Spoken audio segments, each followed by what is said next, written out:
Dealing with the current situation I'm in is fucking bullshit. It's annoying.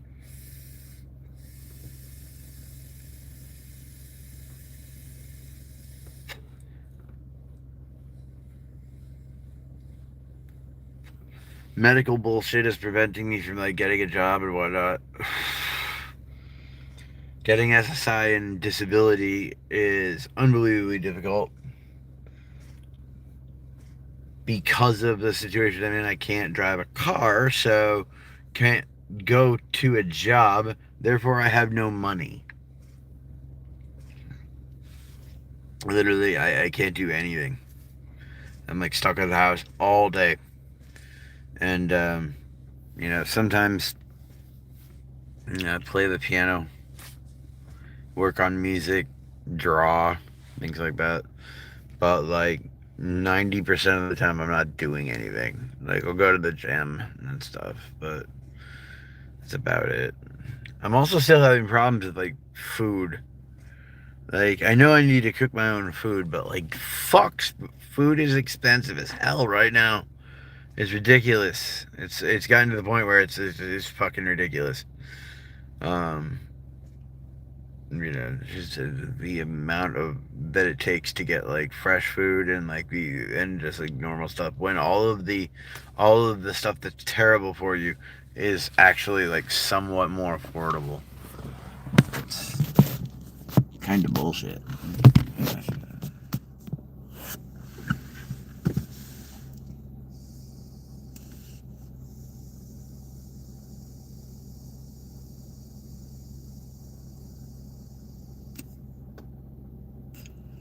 Ask me any question.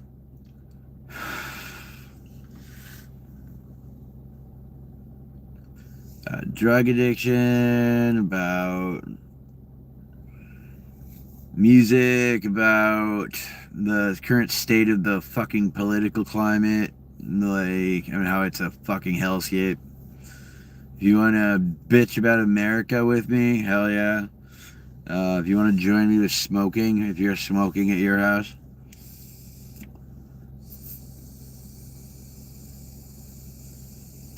What's up, motherfuckers? Anyway, yeah, so, like, what do you guys want to hear about? You want to hear about drugs? Do you want to hear about, like, how fucking the United States sucks right now? Or do you want to hear about, like I don't know, what kind of trauma can I help you with today? Because I am full of it. I've been through it all, man.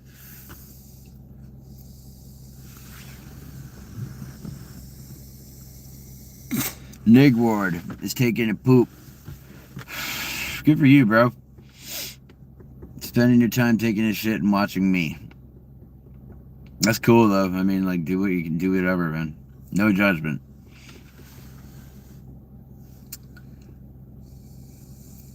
Let's face it, that's what, like, half of the people on here are doing anyway.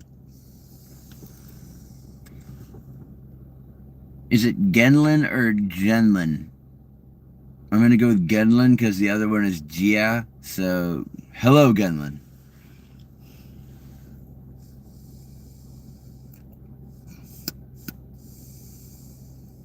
You know what really pisses me off is the fucking Mormon church.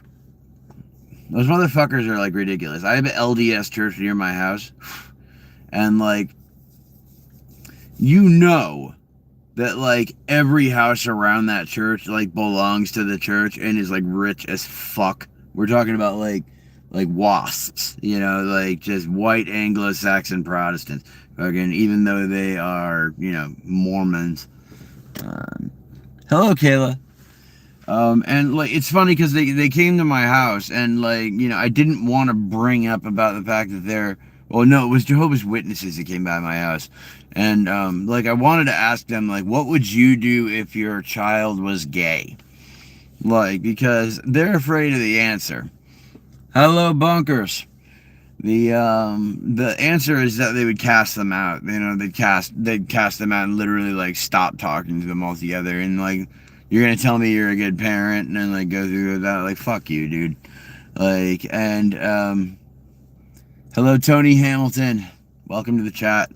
Please like and subscribe. I don't have a Cash App yet.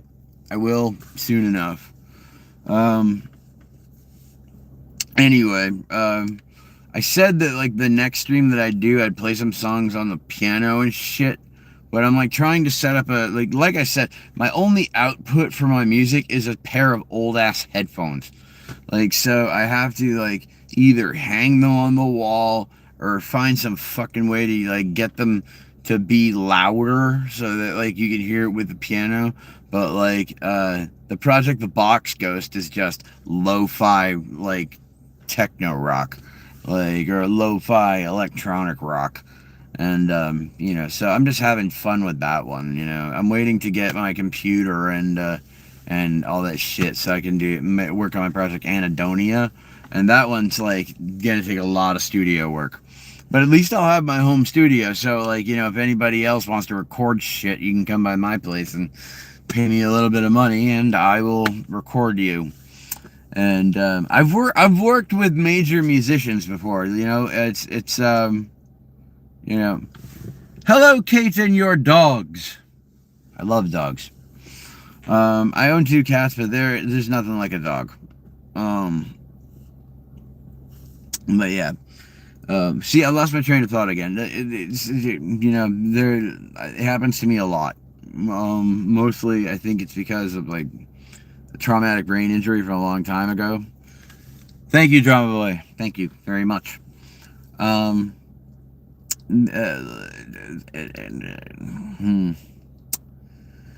See, lost my train of thought again. I'm very easily thrown off, and it sucks. It's from traumatic brain injury, I imagine, or, you know, because I got cracked in the face with a bat when I was a crackhead. Like, but I've been sober 4 years, by the way, from everything. Do I play an instrument? I play everything. If you hand me anything, I will figure it out, because I love instruments. I love anything that can make any sort of sound. I love influence that, like, if you hear it, well, once I get more ability to work more on the Box Ghost, then I'm gonna add more guitars to it. And for those who might be fans of like Bush, I don't know if you guys are old enough, but if you listen to Bush, you can utilize noise in your songs, and I like doing that a lot. Smashing Pumpkins did that a lot. Like, you can, you know, you got like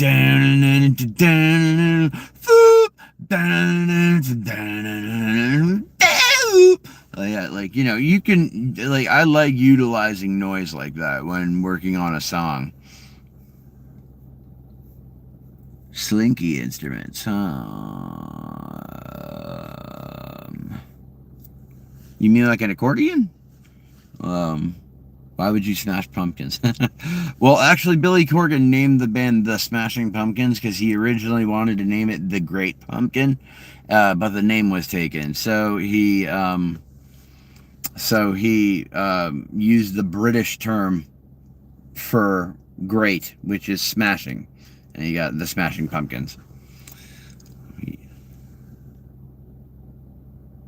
Yeah. Oh, man. But yeah, that's how they got their name. That's like one of my favorite bands too. Like, it's you know, but my music, as far as like Anadonia goes, which is the really serious project, that one's like if you comboed like Angels and Airwaves and like a bunch of other songs. I like Angels and Airwaves a lot. Nigwad. No, Nigward. I said Nigwad. That's fucking horrible. Jesus fucking Christ. Anyway. Do I know the song Hail to the King? No.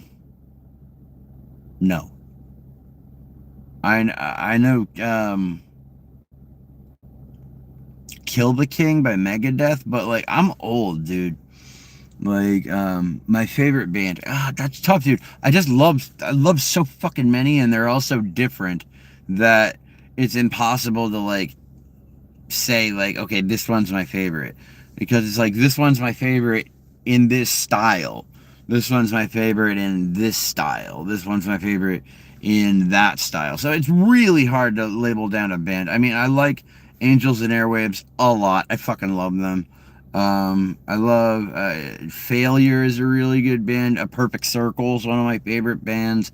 Tool, but I also like the Wallflowers and like Bob Dylan and let's see who else. The Avett Brothers. So I'm all over the place. And I love. For me, I like that because when I decide to like make a different style of music, I kind of just make a new project. It's like I've got like three right now. They've got my folk project where I'm doing like kind of punk folk, because like I feel like being the antithesis to Oliver Anthony, because he's a conservative fucking grifter. If you're listening to this, Oliver, this gets to you somehow, fuck you, kid. All right, fuck you. All right. I've heard your song "Rich Men North of Richmond." Yeah. Nice little hook and line for the MAGA supporters. What's your favorite style to play your instruments with? Post rock or post grunge.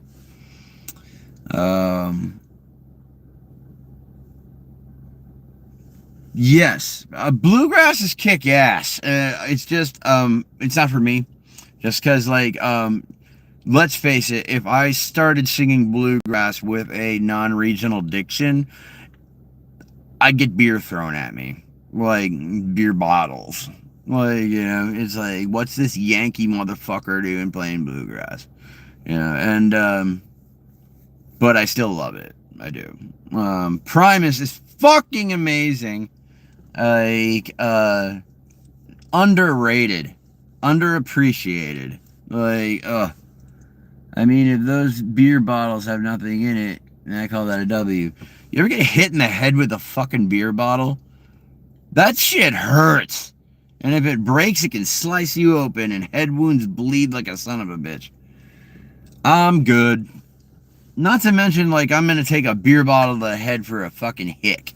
Sorry, dude, nah. But, so my one project is CW Fox, which is just Christian Wounded Fox, just my fucking name. But that's my folk punk thing like that, where I'm gonna actually try to lift up the downtrodden and support people that need help and assistance and are being taken advantage of by the government. Because I got bad news for you, Oliver. Your little line of, I wish politicians would look out for minors instead of minors on an island somewhere. Fuck you. Are you fucking serious? Coal miners have a choice to be coal miners. Okay? They're grown-ass men. They have a choice to be coal miners. And if they don't want to be coal miners, they can go and not be coal miners. But if they have such a fucking problem with it, but they complain because, coal miners, the companies are taking the land away from us that we're working on. You mean the stolen land in the first place, you fucking jackasses? Am I drunk? No, I'm sober as fuck, baby. Dude, this is the most entertaining energy live I've ever seen in a while. Thank you very much, Kate. So fuck you, Oliver. Okay? Why should my taxes pay for your pack of fudge rounds? I don't know, because healthcare should be a thing. I don't agree that people should be using their fucking SNAP benefits on shit food. However, I also agree that people shouldn't be starving to death in the street. You fucking idiot. And also, I wish they'd look out for minors instead of minors on an island somewhere. You're talking about sex-trafficked children, you stupid hick. Are you fucking kidding me? I don't care if you didn't take that $6 million deal because you knew you were going to be able to grift off of MAGA so fucking hard that you'd make more than that. Because there's so many goddamn neo-Nazis in this country that would rather stand up for a pseudo antithesis of a fucking folk artist like Oliver Anthony. They love it. They love it that he is preaching the bullshit that they want to hear. They want to be persecuted so fucking badly They like are they have a fucking boner for it, for being persecuted. They're just like, dude, we everybody's against us. Why are we why are like we considered bad? How dare you call us Nazis? Do you know what that means? Yes, motherfuckers, that's why we call you it. Like, that's why we did. Are you fucking kidding me? Like, that fucking dipshit fucking, I don't know who said it. This fucking dipshit online. Or was it Nancy Mace? I don't fucking remember. One of those dumbasses says, if you're calling Donald Trump a fascist or a Nazi, you're calling half of America Nazis. Yeah. Yeah. Yeah. You nailed it. Good job. But, like, you got Gestapo Barbie up there. You got fucking everybody pulling the strings of this clearly fucking mentally ill old man who is literally just functioning on fumes at this point and running off of hatred and sadness because his daddy didn't fucking love him and his mom died when he was really young and he was really, really attached to his mother. So now he just wants the whole fucking world to like love him, and it ain't gonna happen. So in his head, he's got to cook up ways that people do love him. Like, we all know it's fucking bullshit. The man has a 30% fucking rating. Like, everyone in this country wants him the fuck out. The thing is that the MAGA members, and if you're watching this, if you're a MAGA, stay on the channel. I want you to. I fucking want you to. Like, to hear this shit. Because this is the fucking truth. And you motherfuckers will be out there saying, fake news, fake news. I got bad fucking news for you, man. The fake news, what you thinking, are tabloids from the 90s. Okay, that was fake news. All right, when you actually get information from doctors and, like, people who have, I don't know, accredited degrees in what they're talking about, that's not fake news or, like, or biased information. That's called science, you fucking idiots. Like, and then we have 4 mass shootings in the case of 24 hours. In one day, 4 mass shootings. But somehow that's the liberals' fault. Explain it to me. Make it make sense. You don't have to. I know what it is. It's because, God forbid, we actually tackle the main problem when that's where our money's coming from. We're going to turn it into it's a mental health crisis. If we can't do that, then we're going to go, oh, it's a black person crisis. If it's not that, then it's going to be, then it's going to be the transgender community. It's going to be the most marginalized communities. G-Dog, go fuck yourself, you fucking retard. Like, you think psyops are a real fucking thing?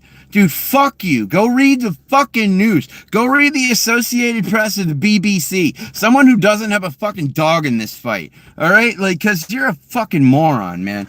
Like, the fact is that I'm fucking awake. Alright? I'm fucking awake. I'm with the black folks and the people of color. Like, I'm fucking awake. I don't have my goddamn head buried in the sand like 90% of the white people. Do you know who... I don't know. Do you know who my cunt is? Dizzy. You're in over your head. Just don't try with me. I'll drag you into deep waters where there's monsters and you won't be able to know what to do. Anyway. The people are mad, like, tough over their fucking screens and shit like that. I don't try to be like that. I'm not trying to be tough over a fucking screen. I'm just fucking sick and tired of the lies and the bullshit that is going through this fucking country. Like, it is fucking ridiculous. And the fact that I have to talk about it like this, the bills are bad, dude. And I don't get paid for this. Tegan. Like... I am. I'm fucking pissed. Why aren't you? Like, why are you not mad? Dude, I'm going to.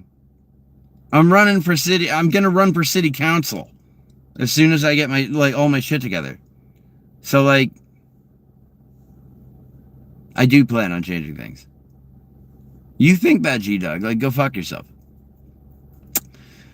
Dizzy, I'm babbling about the fucking shittiness of the country right now and how Donald Trump and the maggots are fucking ruining everything, trying to bring it back to, 1950, 1935, trying to roll back friggin' every bit of, like, rights that people had other than straight white Americans, which I happen to be, and I still don't fucking, like, support any of this shit.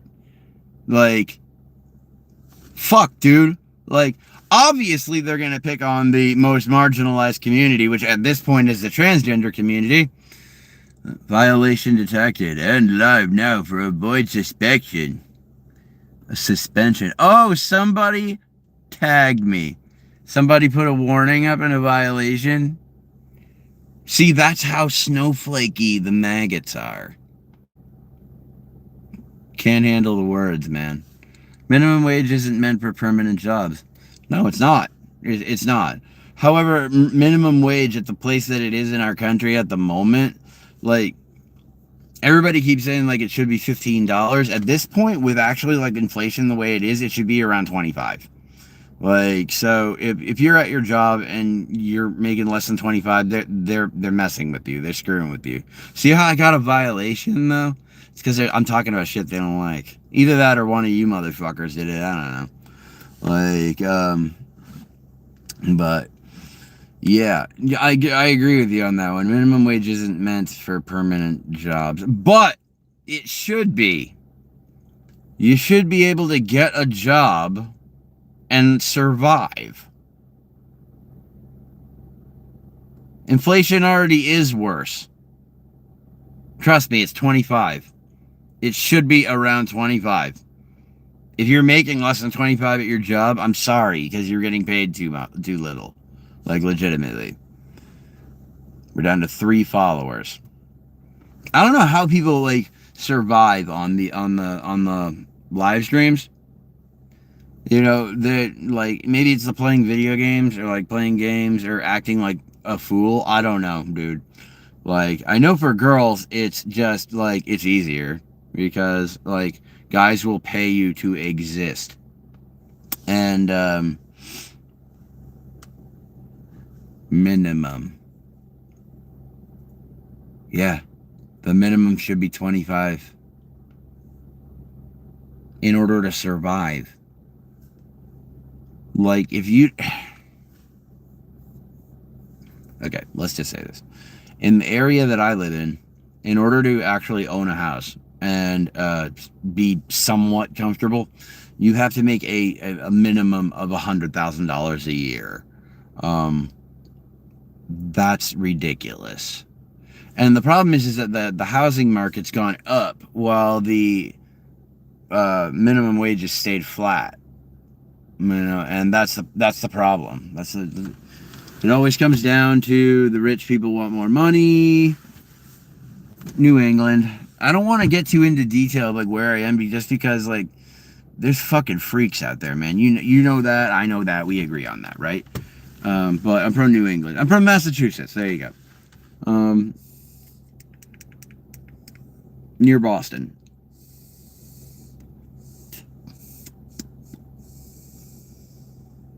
I'm tired of talking about the country, though. I mean, I'm sorry for my rants.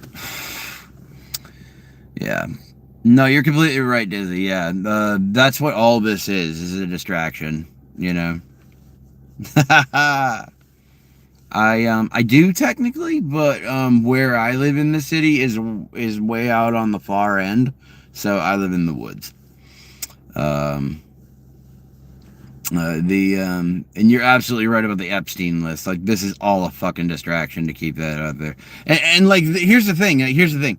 Like, we've already said, like, we don't care who's on it. I don't care who's on it. Everyone on that list needs to be in jail. Like, Democrat, Republican, or nobody. They need to be in jail. Like, dude, I don't fucking care if Martha Stewart was on that list. She needs to be in jail. If she was on the list. I'm not saying she's on the list. I don't know Martha Stewart. I don't know. Whatever. Like, but, I wanted to do one of these with my costume on. like put my mask on, put the halo on and shit like that. I'll do that tomorrow. Um, putting costumes on is actually like it's trickier than these YouTube shorts make it seem. They make it seem like, bibbity bobbity boo and you got your costume on. Nah, nah. Putting on a costume is like a two-person job most of the time. Like, and then of course you've gotta, check yourself in the mirror, and then ask your friend, do I look good in this? Is this good? Is this okay? And then you're on your way. I'm going to another Renaissance fair on either the 1st or 2nd of November. Yeah. There's what I wanted to rant about. Okay, yeah. Okay, I've got two friends from high school, both of which are very talented in acting. And invariably, yes, they do have families, which that I understand. I'm taking that into consideration while telling this story. They have families, I do not. I asked them if they'd like to help me make a Star Wars fan film. I made my own character. I made them characters if they wanted. But I told them, I only wrote the basis of 2 other characters. It depends which ones you want to be. The Sith or the good Jedi, the light side Jedi. They actually agreed to both parts that they like, which is perfect. It works out just fine. So I made my costume for my character, and then I just didn't hear from them ever again. I didn't hear from them again. It was ridiculous. They said they wanted to be part of the movie, but then they said, both of them said, oh, we can't hang out. I can't hang out. One of them said, I can't hang out today because I'm hanging out with the other kid. And I'm like, so why don't all 3 of us just hang out? And then we can actually talk about, making the movie. I don't know if they expect me to write the whole thing, but I don't want to do that. Not because I can't, but because it doesn't seem fair. It doesn't seem fair to write the whole thing, write the character development, everything like that, and and have them have no say in it. That doesn't seem fair. But they don't seem to want to really take part in this, and I don't know, so instead. But now here we are. I want to go to the Renaissance Fair on either November 1st or 2nd. And one of them's like, yeah, definitely. It sounds like a good idea. I'm like, cool, let's do a group costume idea. That'll make things even more fun. You can bring the family. It's only $35 a ticket. That's actually mad cheap for a Renaissance Fair.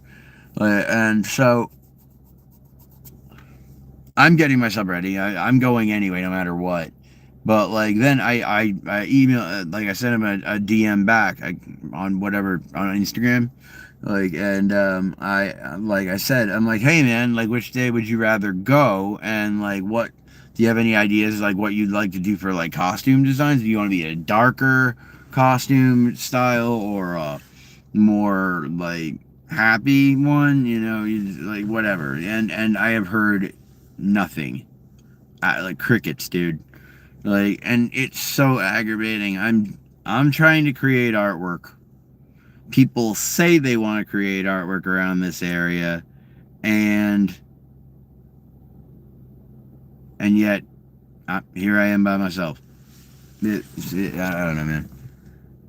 My fingers still stink from last night. Red's got his finger up his butt. There you go. But I'm sick of it. I'm sick of looking for talent and skill in my area, and I cannot find it.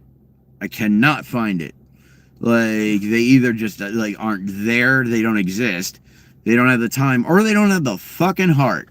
You gotta put in your goddamn whole heart to make music, and to make that a project, a job. And so I need to move to an area that has more people, so that I can find people that want to join up. I'm planning on playing some open mic nights in the next city over.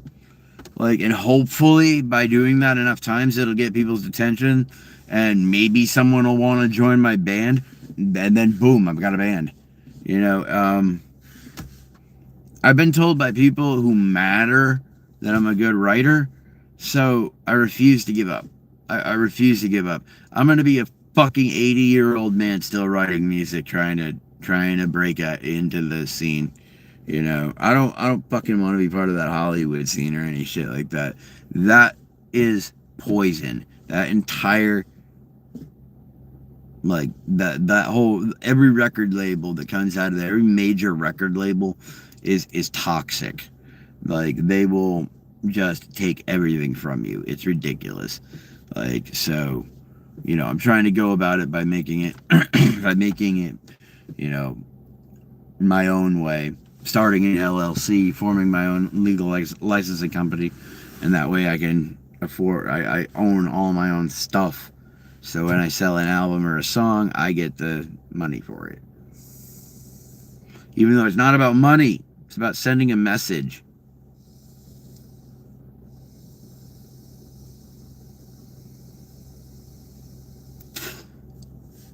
Hello to the last person left. So for the last person watching right now, the one person watching, can you write a comment right there? Like, just whatever. Like a W, anything? Hell, an L? I don't care. I know that's like the big thing right now. Yo, chat, type W in the chat if you want to see me fucking eat this friggin' blowfish. You know, type W in the chat. Yo, chat, what do you think? What do you think, chat? Chat, what's up? It's like, dude, there's no one around. Like, oh my god. Like, oh my god, dude. I don't know. And yet, they're successful. Because, like, that fucking retarded behavior is successful nowadays. Like, and yes, I say retarded. I'm not disparaging the differently abled. I am stating that people, because the differently abled, they were born that way, so that's the way they are. I'm talking about people that were born with brains and decided not to fucking use them. They're retarded. Like, welcome back, Kate. I'm glad to have you back. I really am. I am. I'm appreciative to every single person that comes across this channel and decides to stay. Like, it means a lot to me. Unlike a lot of other creators out there, I actually really, really, really appreciate my audience, because without the audience, you ain't shit. And it seems like a lot of creators forget that. Like, it seems like a lot of creators forget that, like, without the audience, without them there doing their things, like, you ain't shit. You're just some other guy. Like, you know? Of course I'm coming back. This is the most entertaining video I've ever seen. Well, like I've said before. Thank you, Kate. Thank you very much. Like and subscribe if you want to keep up with my ridiculousness.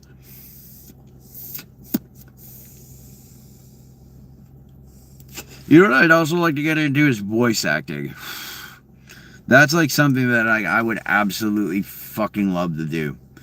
You know, like, you know, I don't know. Like, I can do Patrick Warburton. I'd be like, Peter, I'm not retarded, I'm handicapped.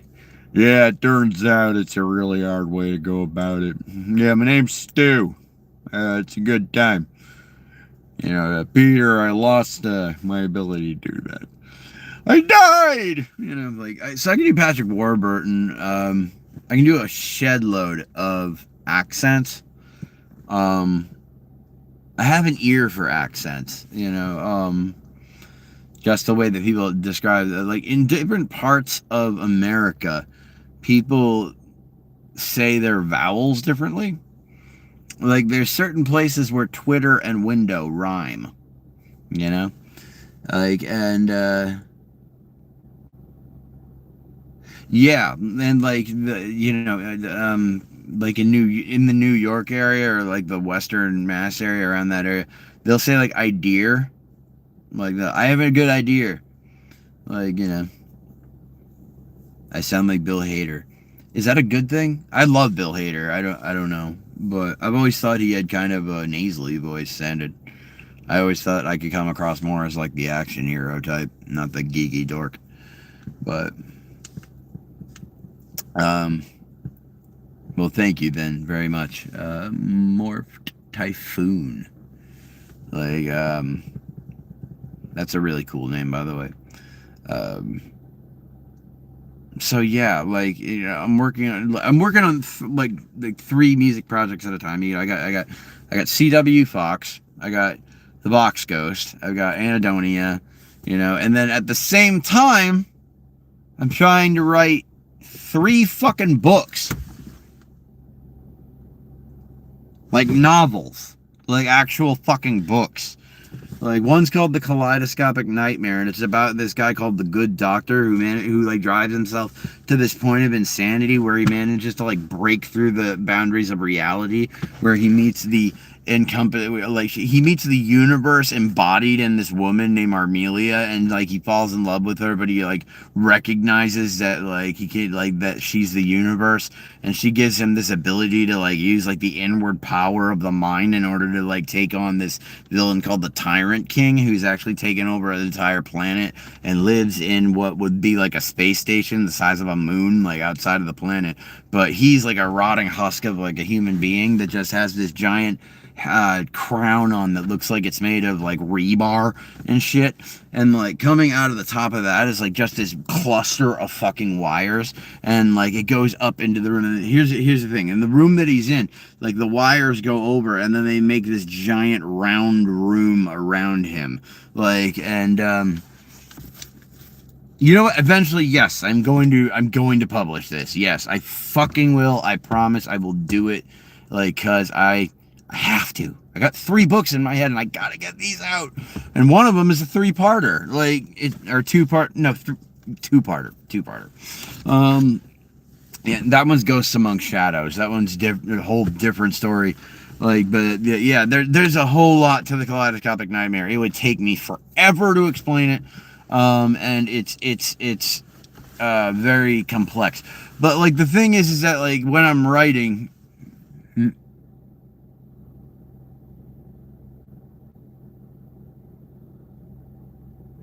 that's fucking awesome. Send me like a script and I'll say something, and you can do a cartoon over it, or send me a cartoon, give me the lines, and I'll find a voice for it. Like, that's a dream come true, honestly. I can only record it on my phone. Not gonna lie, I am broke. You know, as being like a 4-year clean drug addict, I can assure you one thing: I'm fucking broke. Like, but I'm working on like my mother and I just sold our house. We're renting it now, but like we're getting a good bit of cash from it. And one thing that I am getting is I'm rebuilding my home studio, so that I'll be able to go out and perform with my computer as well as stay at home and produce with my computer. This is so depressing that only one person's on here. Like, Kate, I know it's you, and I'm glad it's you. I really am. I appreciate it. But oh, you're here too, Morphed. I'm happy you're here too. What is with this thing? Like, it says I have 0 people watching and 1 people watching. I don't know how many people watching, man. Left unfulfilled, go for all of it, man. Seriously, I could imagine you being a voice actor for sure, like a Rick and Morty type skit. I love Rick and Morty, dude. Like, I really do. But people don't get it. People do not understand Rick and Morty. They were like, dude, what's going on with this thing? What does this mean? What does this mean? What does this mean? I'm like, the show is about nihilism. Okay? None of it means anything. Like, that's the point. When Rick says don't think about it, he's talking to us too. Like, because I'm a nihilist. I'm a studied nihilist. I do believe that everything is purposeless and without meaning. However, that's in the grand scheme.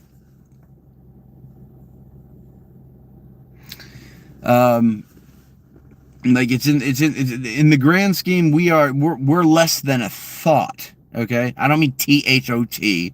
I mean THOUGHT. We're less than a thought in the grand scheme. Like, but we live in a universe of the flow of causality. And I got that term, you are the Rick friend. I am actually. I act too much like him. But I don't idolize him. He's not a good person. You know, Rick is a drunk who is so fucking, depressed about his decisions that the man can't even kill himself because he's such a drunk. Okay? Like, now, but do I connect with Rick because of the fucking autism? You better fucking believe it. Like, so a lot of things I see from Rick's perspective. Like people are like, what's the purpose of, he does love his grandkids. Thank you for pointing that out. He's a complete asshole, but he loves his grandkids, but he doesn't know how to show it. He has no clue how to show it. Like, so what he does is he shows it in the way that he thinks that should be shown, but he has no idea how to do that, so that's how he does it. Rick is not a character to look up to. I've never understood the people that are like, I'm Pickle Rick! I'm like, you do understand that, like, that whole reference was, like, Rick is willing to go out of his way to just not talk to his family. Literally, like, turn himself into a fucking pickle to not talk to his family. That's not healthy. Anyway, quick question. Where are you right now? I am in my car. Yeah. I'm in the passenger seat of my car. But yeah, but do I respect Rick? Yes. Because I believe in the multiverse. Because of the Everett's theory of quantum mechanics. Everett's theory of quantum mechanics states that what we would call a point, or I guess I don't remember the way to put it. It's not a molecule, but it's like something that's at the atomic level. Like, and when you get down to the quantum level, those points, excuse me, those points can exist in multiple places at the same time, even though it's the same point, which can hint that our cellular makeup could exist in another universe at the same time. I think that's plausible. I think that there's the idea. Oh, I'd love to record audiobooks. That'd be fun. Yeah, I love it though. The thing is that, like, I do believe kind of like what Owlman believes, in Justice in Two Worlds from Justice League. Go watch that, by the way. Everything we do is meaningless because in some other universe, we have already made the opposite decision. Like, so the infinite amount of universes that exist means that there's an infinite amount of yous. There's an infinite amount of everything. And since there is an infinite amount, that means that there's the possibility of every outcome that could have come from. Do I have any conspiracy theories? Oh, not really, because most conspiracy theories are really easily debunked by science. Yeah. Like the UFOs, half of it is space junk. Like, legit. Yeah, pretty much, yeah. Pseudoscience plus enough time for people to, like, figure out little, like, ways to make it, seem like they practice their bullshit enough that it sounds reasonable. And yeah, boom, science. Like, but no, that's still like pseudoscience. But the thing is that, like, what I'm using is what's known as theoretical physics. And in order to do theoretical physics, you gotta understand physics. Michio Kaku is my favorite one on theoretical physics. Look him up. He's amazing. Like, absolutely amazing. He's kick-ass. And he's a positive, he's a positive member of the field. It's fantastic. And I don't give a shit what anybody says. I love Neil deGrasse Tyson. People don't like him because they think he's like a blowhard or whatever. But, like, he's not, because the fact is he's blunt. He's blunt about the truth. And people don't like that. People don't like that he's just like, dude, no, that's wrong. This is how it fucking works. And I'm like, I'm the same way as Neil. I'm covering the same cloth. Like, I don't give a fuck about your feelings. Science is where it is. All right? The only time that comes into play is when we're dealing with ideological shit. Then I do give a fuck about your feelings. Very much so. But if you're arguing, turn an interview into his interview. Yeah, but what he says during that time, tell me you're not hung on every word. Tell me you're not waiting for the next word. Because you know it's going to be good. You know the information that you're going to get is going to be kick-ass. And that's the thing too. He also clears up some things, like they said they just found some life on Mars.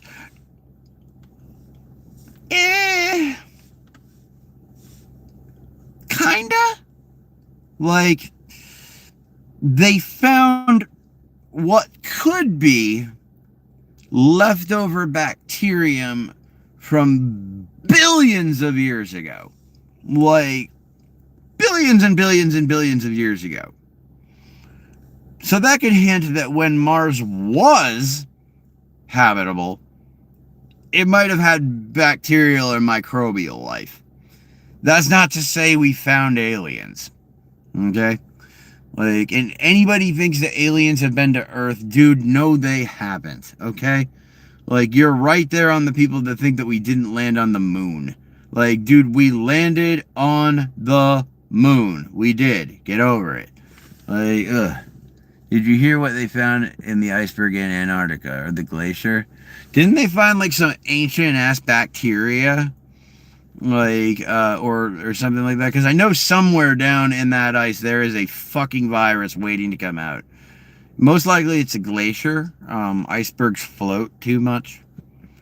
Yeah, I don't know. I'm not a scientist. You know.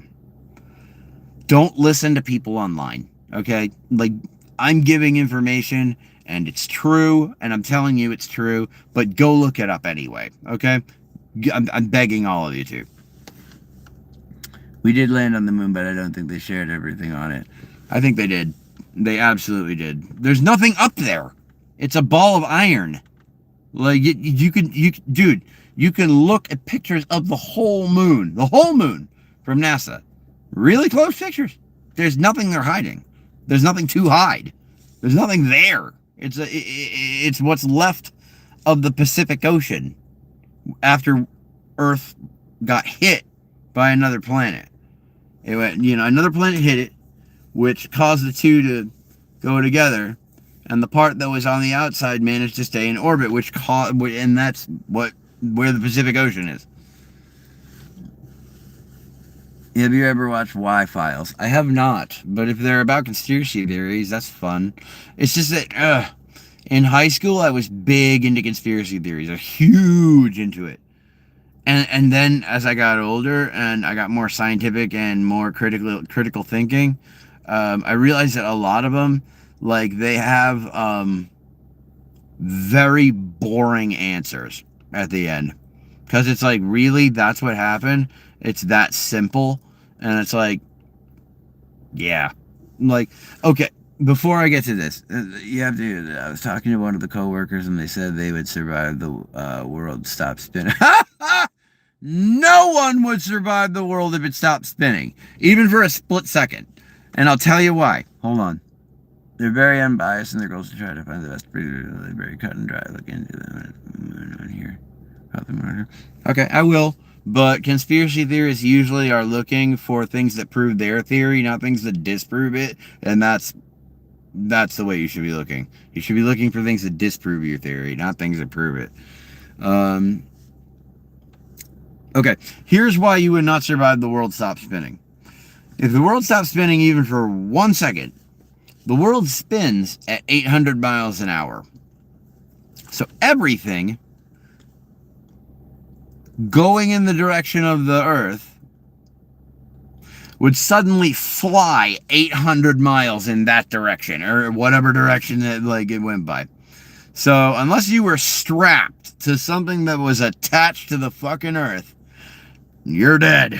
Like, even if it started re-spinning right after that second, that 1 second launches you at 800 miles an hour. Yeah, I mean, that's cool. But just because something can't, I don't know. Just because one person says something can't be explained, like, I get kind of like, eh. I'm like, are you sure about that? What's up, D-Lo? VeggieTales. Nifty. Also, the Force would rip your vocal cords out and mess up your internal organ. Oh, yeah, absolutely. It would, like, your insides would be liquefied. Like, it would be like a bag of Rice Krispies. Like, legitimately. But that's the reason why you couldn't stop the Earth. You couldn't survive the Earth from spinning, and also the reason why like humans can't fly, because like we constantly forget that if we could fly or like levitate, we'd stay in one space and the Earth would keep spinning. So like you'd actually suddenly like find yourself going higher and higher and higher and higher and higher. Like so unless you had control over it, like God help you. Like hello. Oh okay. Sorry. I thought somebody wrote something new. All right. Oh wait, did you hear about the theory about black holes that they lead to other universes? Is that the one? Like, because I did hear that one. But I don't know if that's the one you're talking about. The crazy thing is that we're never gonna know. It's not a theory, by the way. It's a hypothesis. I wonder if time didn't slow down the faster you were going. How long would it take you to get to the next state over?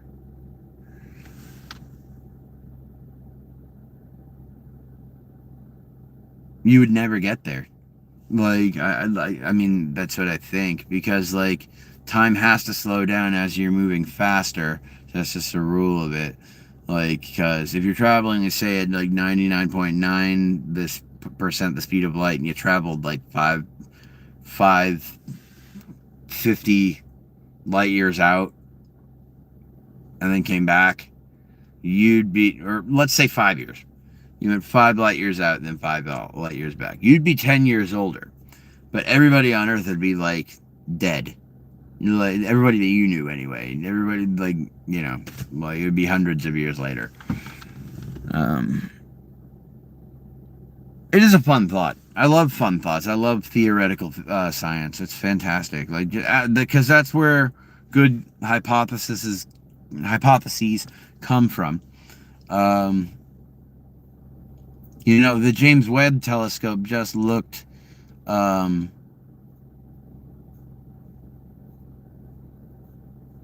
float out in deep space for a while.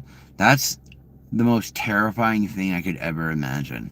Oh my God. Like, you'd be in complete, absolute, the most silent silence you have ever heard. Like, the only thing you'd be able to hear is the little servos that are in your suit giving you the very last bit of your oxygen and the last bit of heat right as you succumb to negative 571 degrees Kelvin, which is absolute zero, and run out of air. That sounds like a nightmare. You know what I hate? When people say that they don't believe in aliens and like I'm genuinely curious what's going on in their brains to think that. It is a really stupid thought. But I will say, it might be less likely than we think. Like life might be actually less likely than we think. Just because it takes like a certain, it's a dice roll. That's the thing. Like nature, everything. The universe is just complete chaos. Like it's tossing things at the wall and seeing what'll stick. Like, and humans got lucky in a sense that we evolved in such a way that allowed us to be on this planet and survive correctly and whatnot. But that was also because, like, the planet somehow survived, like, I don't know, 7 mass extinctions. So, like, we're talking about, like, I mean, the most famous one is the Great Dying, or what was it? You know what? I can't remember the real name right now, but it's known as the Great Dying. And 99% of life on the planet was destroyed, was killed. That almost completely made the Earth just a ball of water forever.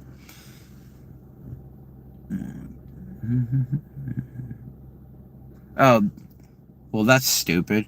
Whales are my favorite animal because they used to be land animals. They're the only animals that have evolved backwards. It's amazing.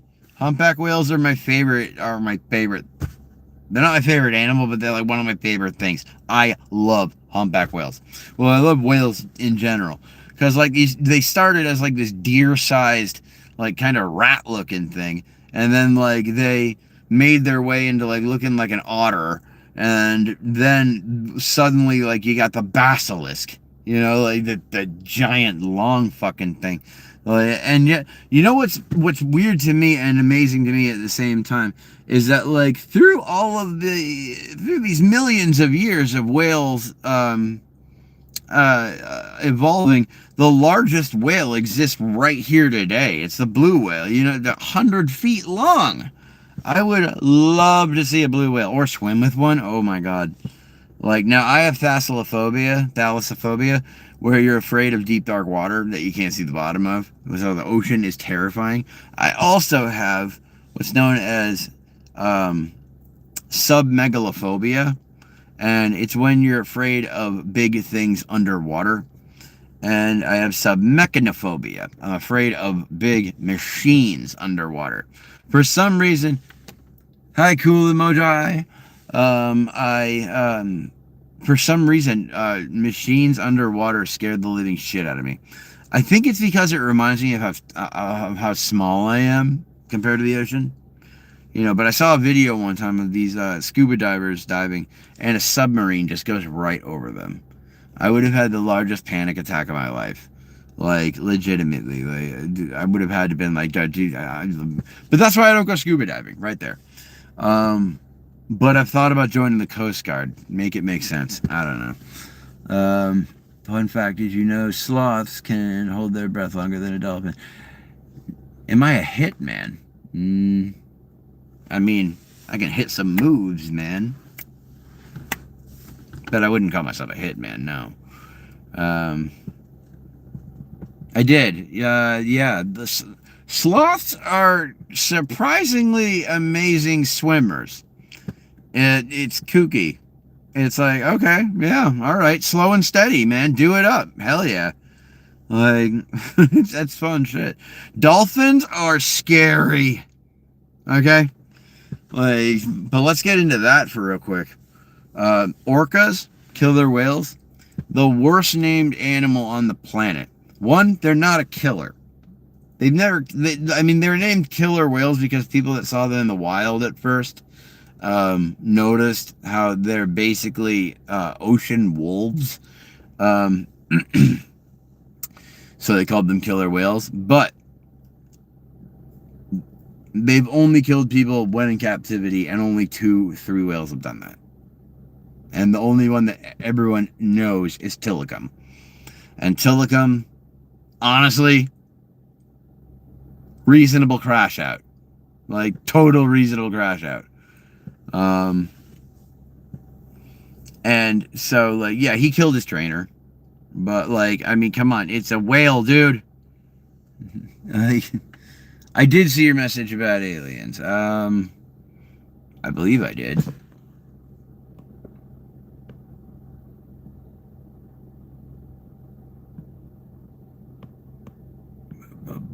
I'm looking for your message. I'm sorry. Hold on. I do not see it. What was your thing about aliens? The Doctor Vlogs. What is it?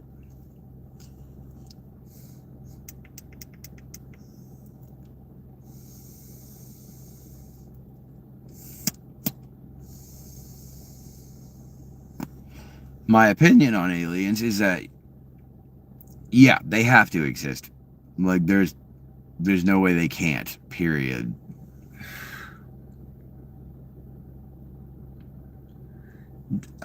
Dude, I don't believe that. I'm sorry. I don't. Like, I don't believe there is a giant hole in Antarctica that nobody's allowed to go in or go near or whatever the shit. Like, because Antarctica doesn't have any positive thing. There's no positive reason to build anything there other than a science lab that's meant to study the weather that's there. What's up, Kate? What's you said, by the way? We can't be the anomaly. No, we're not. We're not the anomaly. I'm just saying we might be more special than we think.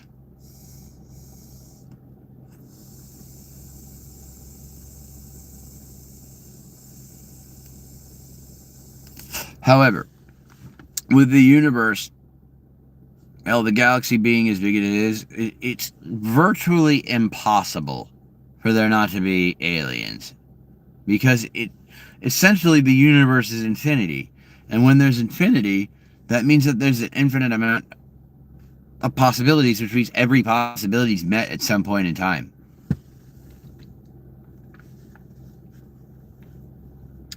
Yeah, same here. And the way I see it is that if it exists here, it clearly exists everywhere else. But, I mean, yes. My big thing, definitely, though, is that no, aliens have not been to Earth. Ever. And I'll explain why. Because anything with that amount of technology, no, I don't gamble. I'll never gamble. It's a easy way to absolutely ruin yourself.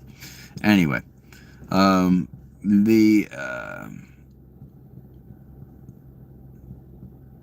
you look up sea bunnies? Those are my favorite animal. Sea animal. I've seen them. They are adorable. Absolutely adorable. Those little. I think they're a member of the sea sponge community. Like, oh my god, they're adorable with those little ears. Beep boop beep boop beep. It's like I want to buy a fish tank just for them. I'm guessing you like axolotls a lot, man. I only know that because, like, I don't know. Like, I've been friends with people that love animals before, and they usually like the exotic ones. That includes myself. I used to own a bunch of parrots.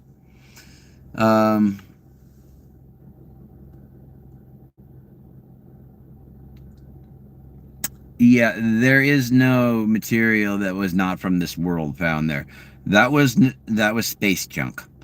Like, I want you to go and look up how much junk is floating around the Earth. Just random shit left behind from space missions. There is so much space junk. When you see a UFO, remember, a UFO is just an unidentified flying object. That don't mean shit. It just means it's something in the air that we don't know what it is. What you're talking about is a UAF. An unidentified alien, UAC. Unidentified alien craft. That's what you're looking for. Like, it's like the simulation. If the simulation doesn't give us the means to prove it's a simulation, it would just as, and it sound paradoxical. But see, here's the thing, though. We're not living in a simulation, and I'll tell you why. Because the simulation would have to either be on its first run through or it would have to be on its last run through. Because currently, the way things are, there are a lot of mix-ups. There are a lot of things that are not going correctly. If we were living in a simulation, these things wouldn't occur. Like, because the glitches would have already been worked out of the system. Like, and if it was in the first, it would have already been deleted. Like, so, we do not live in a simulation. I'm sorry to shit on your parade, but The Matrix was a movie. That's it. You know, I'm sorry, man. I've been studying this shit for like 20 years, man. Like, on my own time. So it doesn't mean shit. Because I don't have a piece of paper to be like, I know what I'm talking about, even though I fucking well do. Like, by the way, like, don't, I know it goes further back. I know that it goes further back than The Matrix. It goes back to like the fucking 40s. But don't tell me that's not the first thing that people think of when they think of a simulation. Okay? immediately your mind goes to the Matrix. Even if it's not the first thing you say, your brain first thinks the Matrix. It is, in my mind, because beef doesn't mean food in that example. It means aggression or tension. Good joke though. I'm autistic. I'm sorry. Shit falls flat on me. The simulation goes back to the 14th century. That kind of tells you that it's not real then, right? Like, if they've been talking about it since then, like, and it hasn't been proven, that's like 700 years, dude. I'm just saying. Like, that kind of proves more that no, we're not in a simulation. Shit, dude. Like, fuck, I wish we were in a simulation. Do you know how cool that would be? Cypher was right in the Matrix. Like, people don't realize that. Cypher was fucking right. Ignorance is bliss. And had they just left it the fuck alone, people would have actually been living in a simulation, but who the fuck cares? They wouldn't have known. You know, it's kind of cool to think about dinosaurs and how we got them wrong at first and how we're fixing them now, and we're learning that some of them had bright colors or feathers. It is. And what's really cool is that, like, we've learned that the birds that are alive right now, nowadays, are dinosaurs. They're the avian dinosaurs. Like, they survived. They were small enough to be able to survive, and the avian dinosaurs, man. They're there. The closest living relative to the T-Rex is a motherfucking chicken.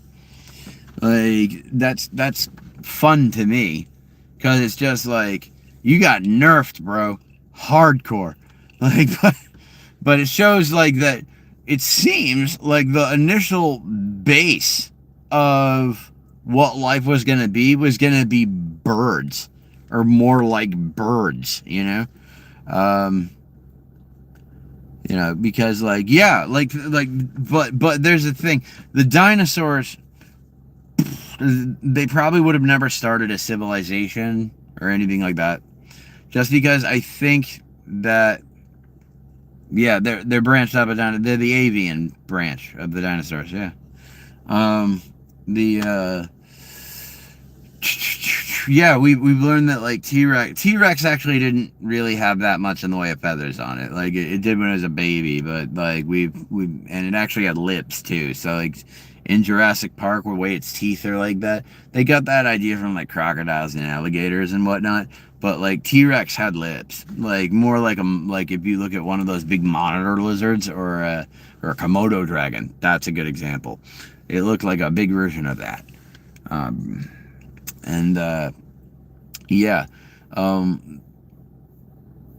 Some of the most amazing animals came out of, like, the Triassic, like, and stuff like that, and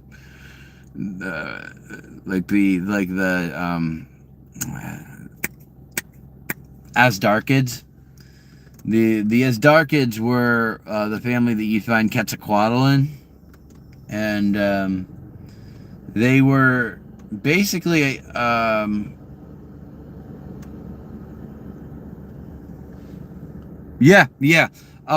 up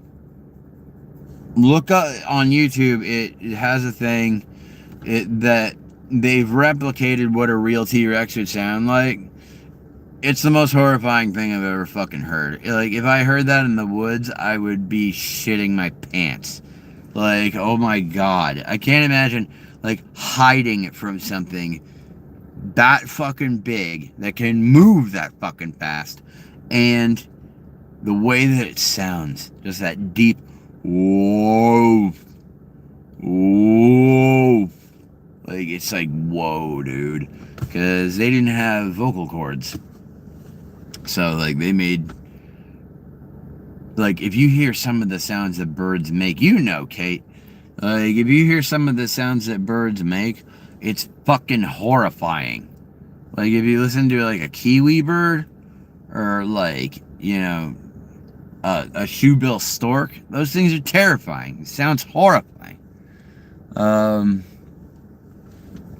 But yeah, like I think that's really cool because it's like the world has been reset like 7 times. You know, where either a giant volcano's gone off or a mass extinction has happened. And one of the mass extinctions is interesting because it was caused by trees. Like like because this is like okay, moss basically started like growing on rocks, and that plant life added more oxygen to the air, which in turn added more oxygen to the water, and it actually killed off a lot of things, like because it changed the weather like a great deal, and like the more oxygen that's in the air, the more dense the air is. So if you had a planet that had, I don't know, I think we're at 30% oxygen. If you went to one that had like 60% oxygen, you'd be able to see like animals the size of whales flying in the air. And with the oxygen amount the way that it would be, any sort of life that ran off of that oxygen would be miles high. It would be insane. But that's theoretical. These are other planets that could exist. It's a very real possibility. I'm excited that our generation might actually be able to live long enough to see people normally living past 100. Like 150 becoming like the normal age of death, or whatever. We might see that. And the first person, I think the first person to live forever, I believe it was Neil deGrasse Tyson that said this, the first person to live forever is probably already been born. Because we're going to get to a point where it's take this pill and you'll live to be 70. And then by the time you're 70, they'll be take this pill and you'll live to be 120. By the time you get to 120, it just keeps going. And so with science, the way that it's moving and as fast as it is, we might see ourselves living way longer than our parents. And our children living even longer than us. The deal with that is that technology is moving faster than the human brain can. The human brain can't keep up with how fast technology's going. Why does it keep floating between 3 and 1? Why can't I get 1,000 followers? The fuck, Charles? Ugh. Anyway. Do I have to do what IShowSpeed does and just scream at the camera constantly? He's a really good kid, but I could not keep up with that kid. He's so hyper. He's so hyper. And intense. I would be dude, just chill.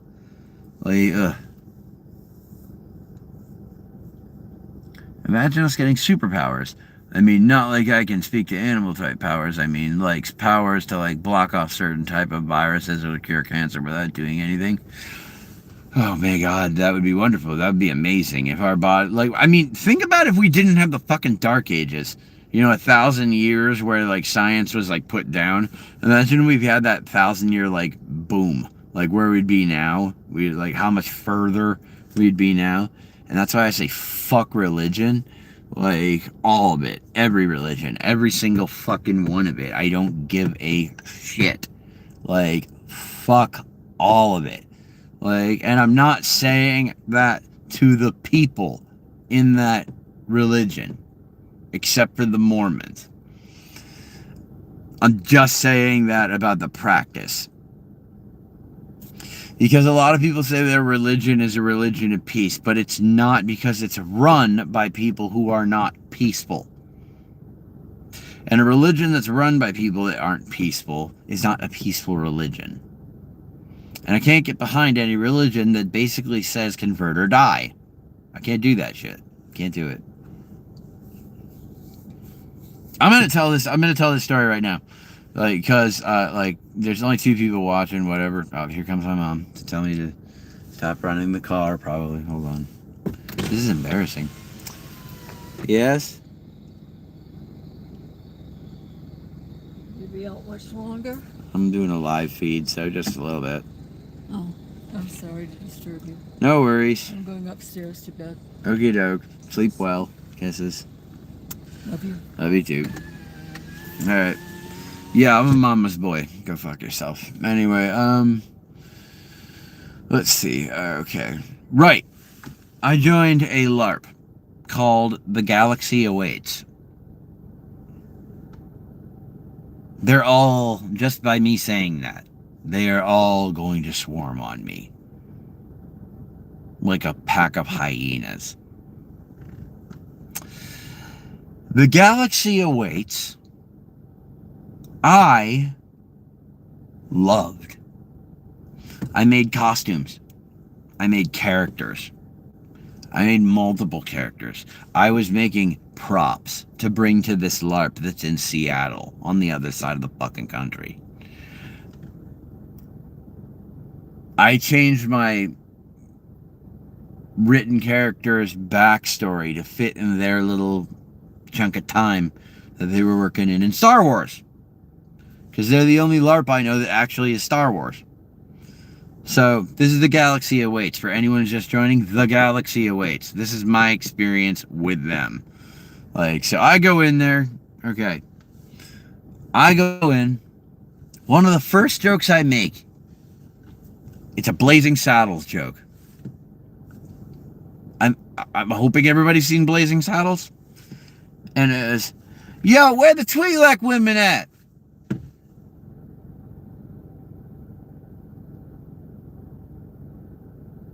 I thought it was funny. Because anybody who's seen Blazing Saddles knows where the joke comes from, right? You know, yo, where are the white women at? That's just funny. Like, and so I thought, you know, with the, hey, where the Twi'lek women at? Would be a funny joke and everybody would get a good ha-ha out of it. No. No, I was mistaken. Very much so. Like, I was called, initially they were like, yeah, go ahead and say that. Something's gonna, you know, like, we'll see what happens to your character, blah, blah, blah, blah. And I was like, I was making a Blazing Saddles reference. And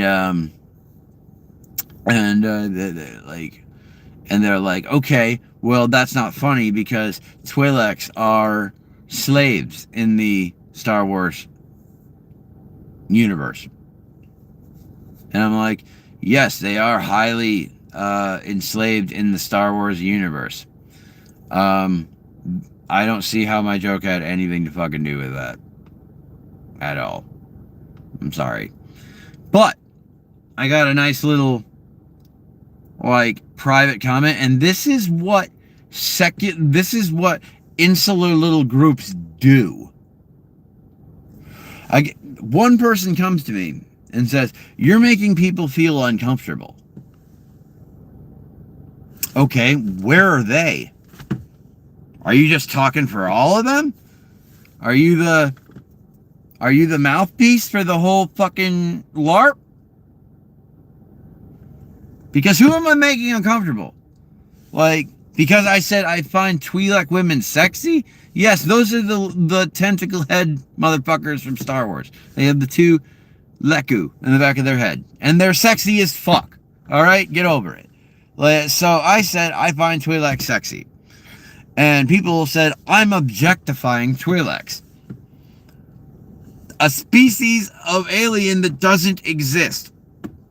And I'm objectifying them. So, schedule for your lives because I definitely want to join more often. I do them in the morning when I go for a walk. A lot of the time. And then at that point, it's kind of random. Usually when I go for a walk, sometimes when I'm playing music. But, okay, The Galaxy Awaits. So I'm being told I'm making people feel uncomfortable. And I'm making, so finally, I just give up. I just fucking give up. Because I see where this is going. Like, finally, someone who's like an elder member there. And remember, this group's been together for over 10 fucking years. These are a bunch of people who live in the Seattle area, who know each other, and have been doing this for fucking years. I joined up as a rando. So, I came in, and I said my bit about Twi'leks. and I got what was it? What was it? I got a strike. And if you get 3 strikes, you're out. Like, so they hang that over your head. You know, there's a constant feeling that if your opinion differs from anybody in the galaxy awaits, there's a looming cloud over your head that they will kick you out and you will be banned from the Pacific Northwest LARPing community, which I am now, by the way. So I said I'm sorry on the first one, like, but on the second one, I got to talking again about Twi'leks, and I explained simply that Twi'leks come in all different forms. They come in skinny, they come in corpulent. I'm like, in their culture, that signifies richness and having money, like the Greeks and stuff like that. The Twi'leks are enslaved a great deal, but at no time did I ever make a joke about that. Like, I said that I find Twi'leks sexy, like, and that made people that were dressing like Twi'leks feel uncomfortable. And I'm like, I got really fucking bad news for you. Just because you're dressed like a Twi'lek, don't make you sexy. That's for fucking sure. And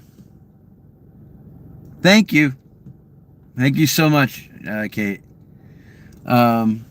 So then someone came up with a really good idea. It was a really good idea of a clone trooper that becomes a Jedi Padawan, or becomes a Jedi. And I thought, that's a really cool idea, actually. Like, the clone becoming a Jedi and, like, going through all this stuff and how it would kind of, you know, have all the headspace and stuff like that. But then someone came forward and they said, well, maybe that's not a good idea, because the clone troopers in the guy that played the prototype for the clone troopers is Maori.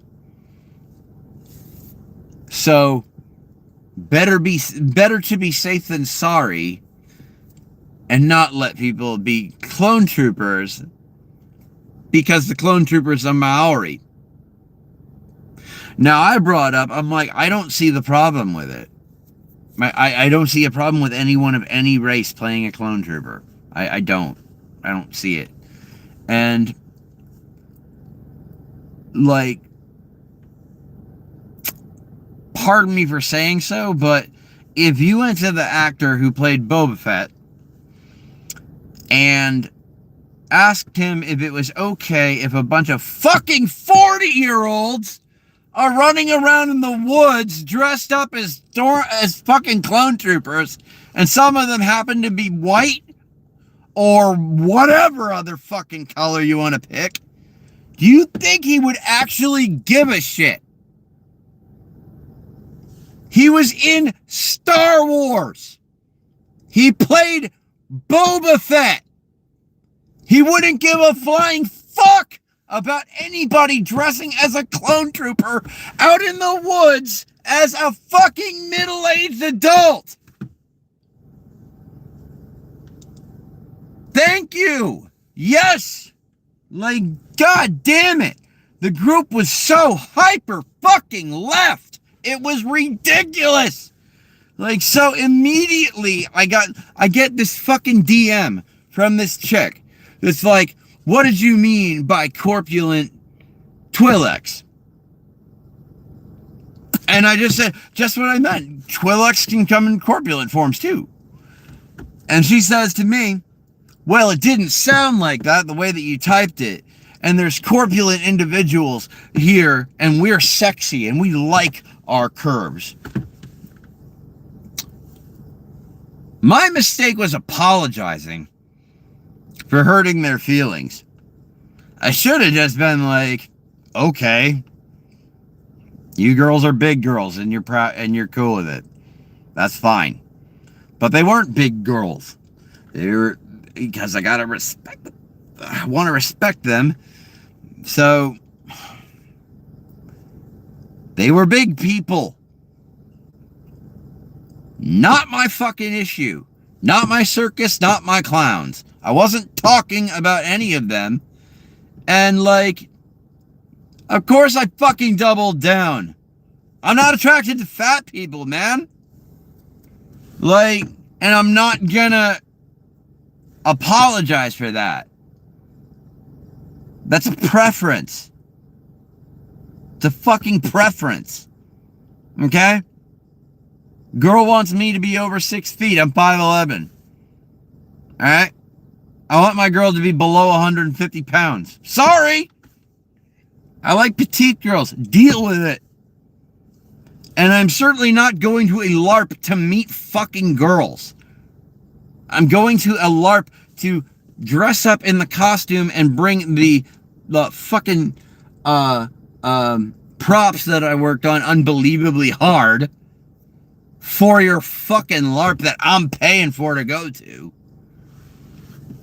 That's how that was gonna work. These people are an insulary group, and they will point it out. They'll be like, oh, well, you made people uncomfortable and you just doubled down on it. Yeah, I damn well did. Okay? Like, if I made them feel uncomfortable back in the day, that was just something that happened, and you just fucking moved on, man. My character's name is Soma Pollen. He's a gray Jedi. Ugh. Since Disney completely fucking murdered Star Wars, I had to make him work within the last prequel trilogy. So, during the last sequel trilogy, he is about 27. At the first movie. But he was one of the 12 Padawans that Luke brought on to the new school. And when Ben had the nightmare and Luke fucking lit up his lightsaber and Ben destroyed the temple and shit, my character was there for that. And he decided then and there that the Jedi way was not his way, and the Sith way was also not his way. So he decided to follow the teachings of Balin Skull and Shin Hati. And so he followed theirs and became a gray Jedi. He follows a completely different set of fucking moral guidelines than the Jedi. He uses a burnt orange lightsaber, and he dresses in black and gray.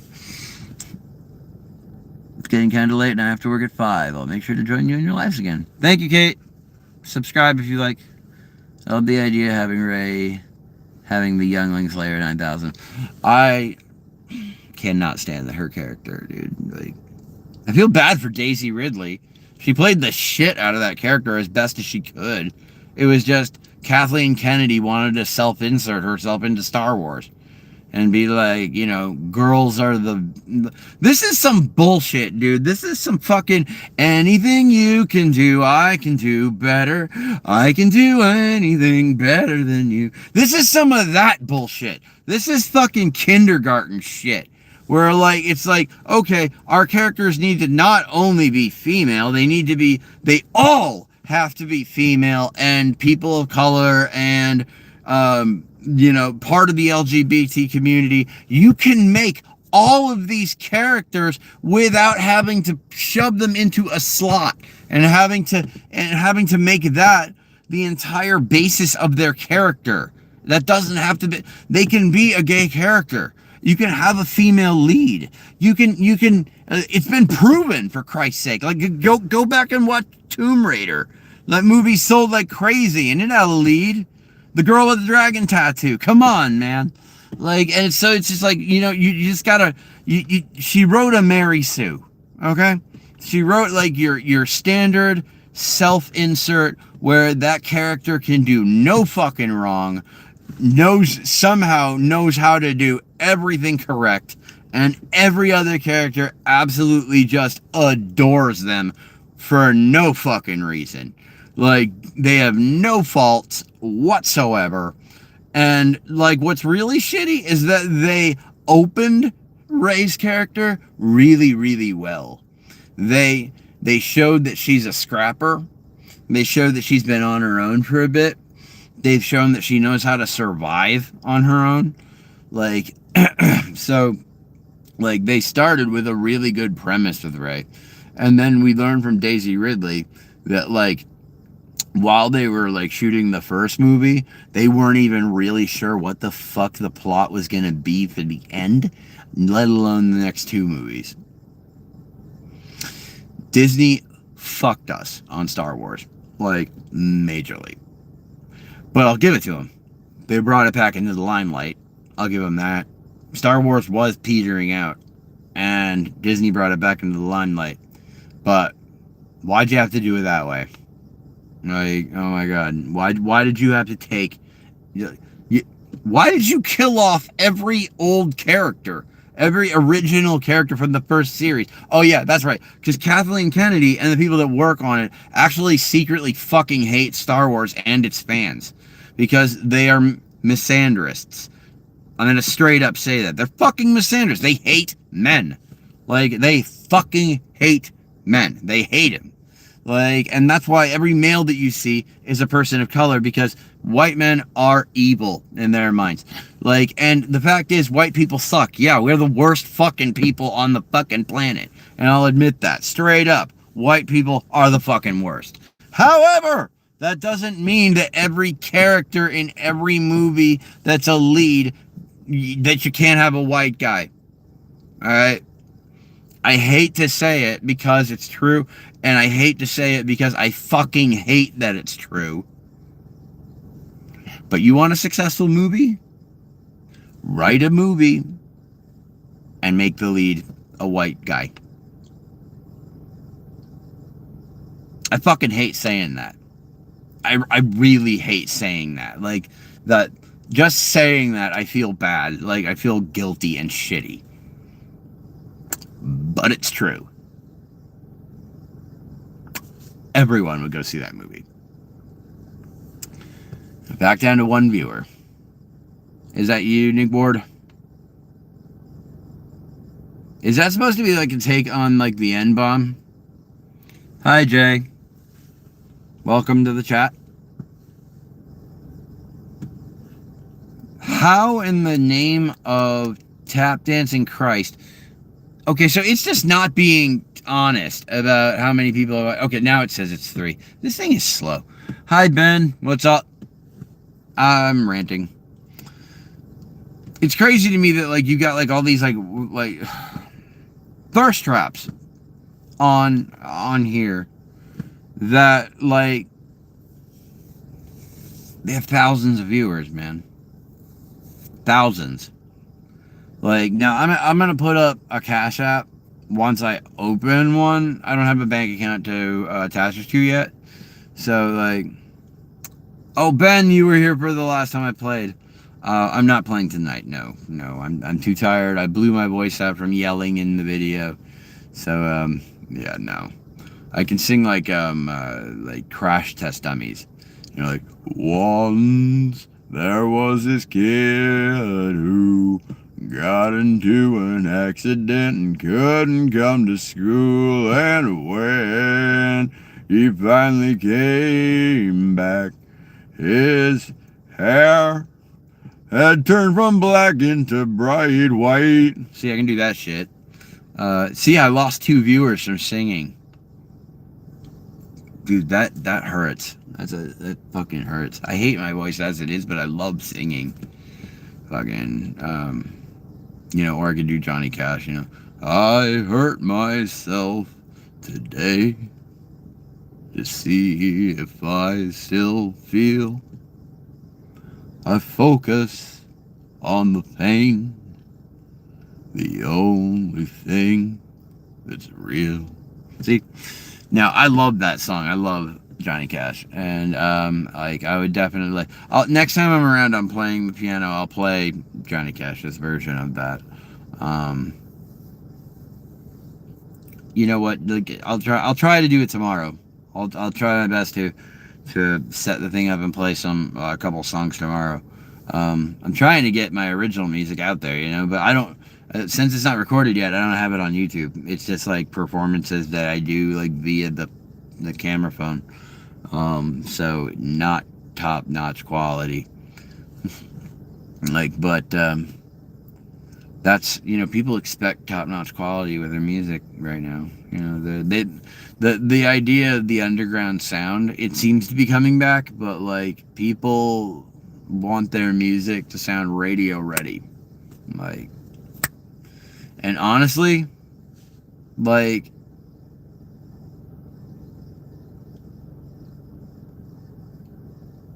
I don't know.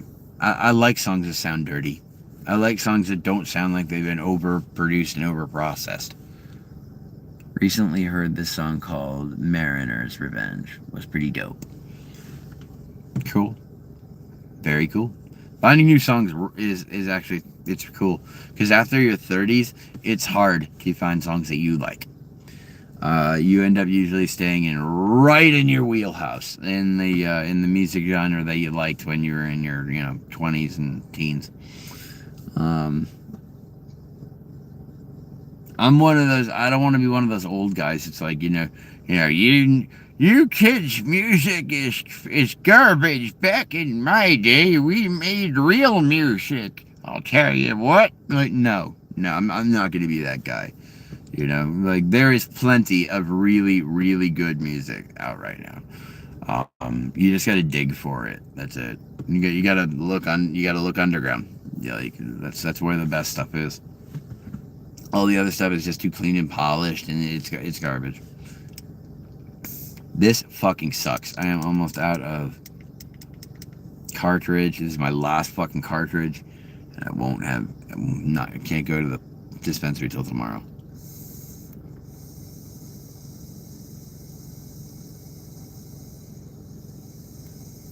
Who is watching? Like, not to be that guy, but chat, type something if you're still watching. Anything. A W, an L, a fucking Z. I don't give a shit, dude.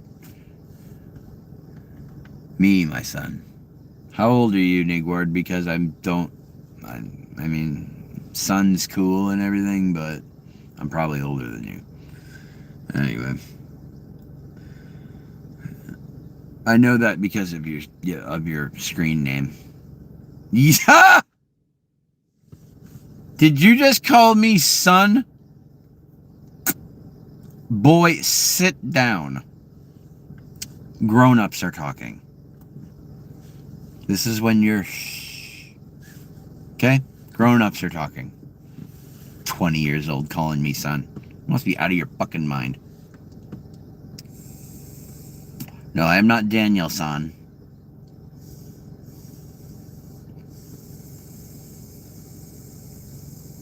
And what did I just tell you? Grown-ups are talking right now. 20 years old. Dude, I'm 18 years older than you.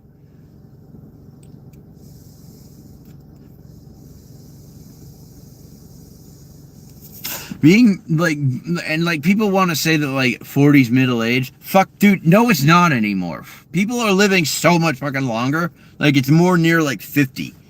It's more like legit. And I'm not making excuses. This is like legit. Like people are living longer and like the cycles of change are so much shorter than they used to be. Like someone who was born 5 years ago is experiencing an entirely different life than someone born now. Like it's insane. Like because of the like it's like I said, the technology has eclipsed humans evolution. So technological evolution is now way faster than ours. So we're using supercomputers with brains that are designed for gathering berries. Like, we're clearly not mature enough for this. Like, yes, but that's not their fault. iPad kids, that's not their fucking fault. That's their parents being lazy cocksuckers. Like, legitimately. If you sit your kid in front of... But if you're older than me, you can call me son. That makes sense. Like, but, like... If... I don't know. Putting a screen in front of my child and then going back to whatever the fuck I was doing feels unbelievably irresponsible to me. I could not do that. Like, just like, I'd rather spend time with my kid than my kid getting to know video game characters. Okay? Now, I love video games, and I want my kids to enjoy video games.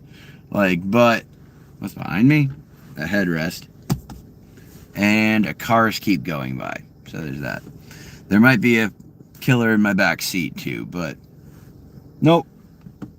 Bags of cans and bottles. Anyway, yeah, so, I'd rather spend time with my kids rather than be like, here's a screen, leave me alone. Like, I don't know where in the hell my generation went wrong. Like, seriously. You lucky son of a bitch, Ben. I had one boy. He turned out not to be mine. After I set him up with the best adoption ever, then we got the results. He wasn't mine. So, I wasted 11 years, as a drug addict, and, like, let's see, 14 years on bad relationships. Like, so now here I am at 38, and, hello, Tucker and friends from Wisconsin. There's one app that monitors what screen your kids are using. That's cool. Do you know how to monitor what your kids are watching? Fucking don't give them the screen. I'd rather, I'd rather draw with my kids. I'd rather go outside and, play with my fucking kids. I'd rather, spend time bonding with my fucking kids. Because, I got the taste of fatherhood, and it was taken away from me. And I don't understand you guys out there that don't get how to dad. I don't get it. As soon as I held that little homunculus for the first fucking time, I would have burned the fucking world down for him. Legitimately. I've never felt more bonded to an individual in my entire life than when that little baby that I thought was my son. I even gave him his original name, out of complete respect, I'm not going to give it or his name. But I set him up with a wonderful family, and he is living a fantastic life right now. So, but not my boy, but I was his father. And I want kids. That's the shitty part. I'm 38 years old. I don't have a job at the moment. I'm living at home with my mother, but I have a fucking house to live in. We get along really well, me and my mom. I'm actually not this intense all the time. This is just a lot of fun to finally be able to vent. But I would love wife and kids. I also know though that I like working in music. I want to work in music. I want to make a career out of music, and it wouldn't be fair to bring a kid into a situation where I'm still focusing on me. That's not how that works. Once you have a kid, it's all about them. It's all about them. Been in the hospital for a while now, but doctors say I should be getting out soon. My first stop, as soon as I can leave home, is to the studio for sure. You have the right frame of mind, Blockbuster. I had my last one at 44. That makes you feel a little better, man. Thanks. I've always been afraid of having kids in my 40s because my dad was 46 when I was adopted by my parents, and he was a great dad when I was little. We bonded, we were really close, really great dad when I was little. But then as I got older and I started getting into preteen years and then teen years, he just kind of backed off.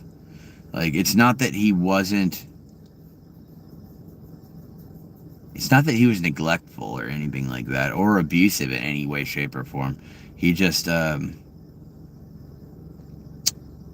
he didn't seem interested in what I was in bonding with me. You know, he was interested in what I was doing, but he wasn't that interested in bonding with me. You know?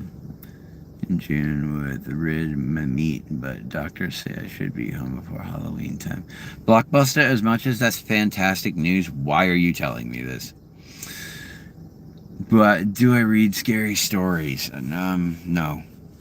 I like them though. I love scary movies, but scary video games are better than anything else. Like, period. Scary video games are actually scary, especially when they're in the first person. Because when it's a third person camera, it's the character that's in danger. But when you're looking at it through your own eyes, like in the first person vantage point from a video game, it feels like you're in danger. And that's what makes it better. Oh, thank you. I would love to do audiobooks or narrate. I would love to do voice acting. It's like a huge dream of mine. Like to, put on an anime and, the kids are like, that's Daddy's voice. That would be fantastic. Yeah, I can sound exactly like Arthur Morgan. Roger Clark. And I loved Arthur Morgan. Howdy, partner. I don't know Dutch. That's some bad business there. Oh, man. I don't need AI to sound like Arthur Morgan. What are you talking about, boy? Boy, you crazy.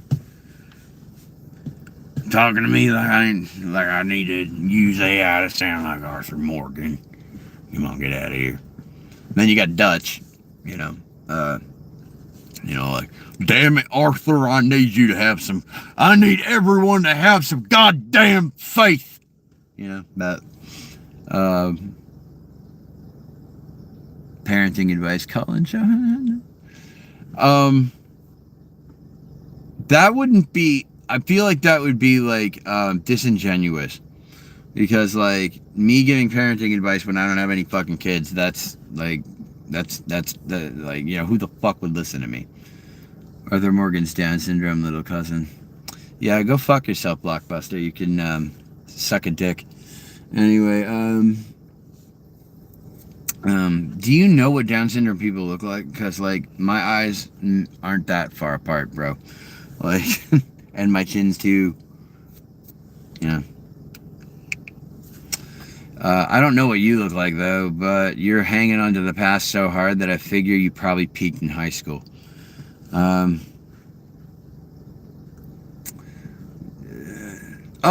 The premise of calling into a fucking single guy with no kids to get parenting advice. Yeah, you're funny, Ben. You're a funny guy. I want to be a parent really bad, man. You got lucky. Okay?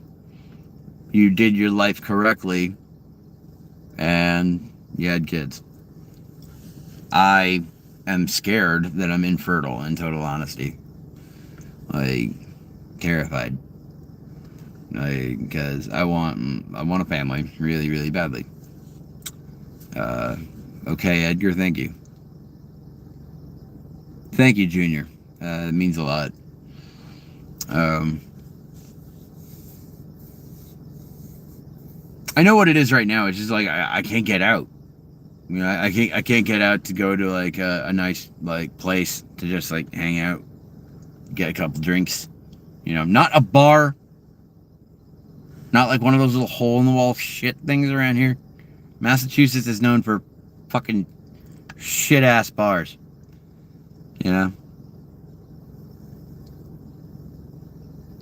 PFAS and plastics. Dude, you don't even know if I am or not. Shut the fuck up. Yeah, you're right, Ben. I'm gonna be completely honest with you though, Ben. It's I'm almost too embarrassed to go to the sperm bank and get checked. Because it's when that door closes, that they know that they know what you're doing. And that's embarrassing to me.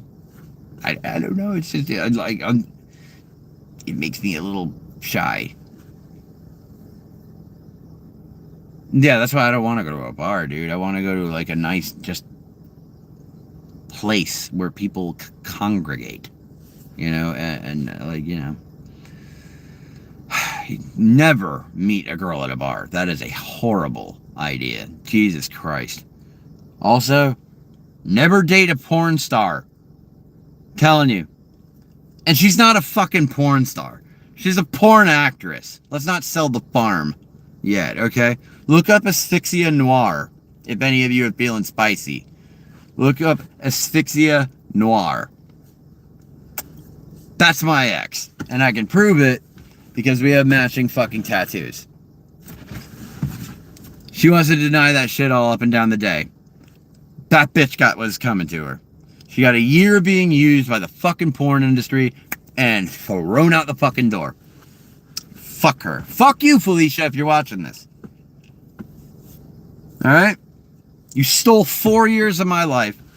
Completely just succubused my fucking energy, my skill, my talent. And you took it, you rebranded it, you patented it, you patented it underneath your fucking name, you packaged it, and you fucking sold it to the artists in the area like it was your idea. You're a fucking biter and a fucking poser. You don't deserve a single fucking good thing that's coming to you. I hope your daughter finds your fucking porn videos. I fucking hope so. Like, explain that shit to her. Explain that shit to her.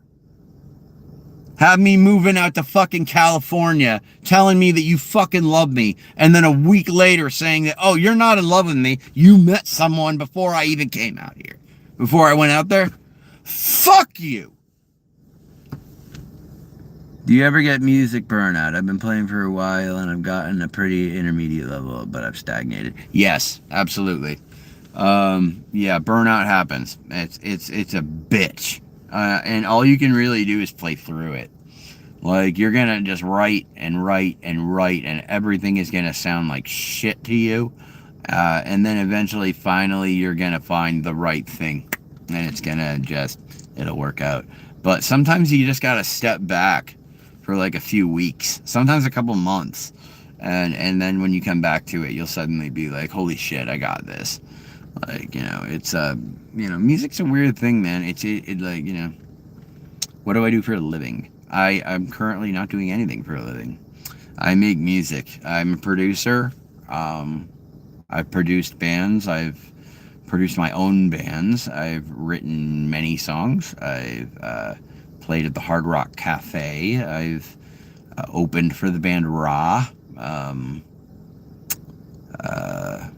But I am a freeloading fucking loser at the moment. So, there you go. I know you Latinos don't like people that don't work. Because, you know, gratis por nada, which I agree. But I have turned in 62 applications. 62! And haven't got a single thing back. Not a goddamn word. Not even a fucking email being like, thank you for trying. Better luck next time. Even that would be better than just being ghosted. Like, Jesus fuck. You should live in a van. I do want to buy an RV. Now that you say it. Like, I've been looking to like buy like a pretty good size RV and just live in it. Like, honestly, because like not one of those shit ones, but like a pretty like one of the mid decent ones, you know? Like, and just stay in that. You know, just stay in that thing. Fuck temp agencies. I'm not becoming a monk. I don't believe in any afterlife. I don't believe in fucking giving my life to some fucking church. It's ridiculous. I got shit to do. How am I supposed to make music if I'm a monk? You know? Fuck cops. ACAB, motherfucker.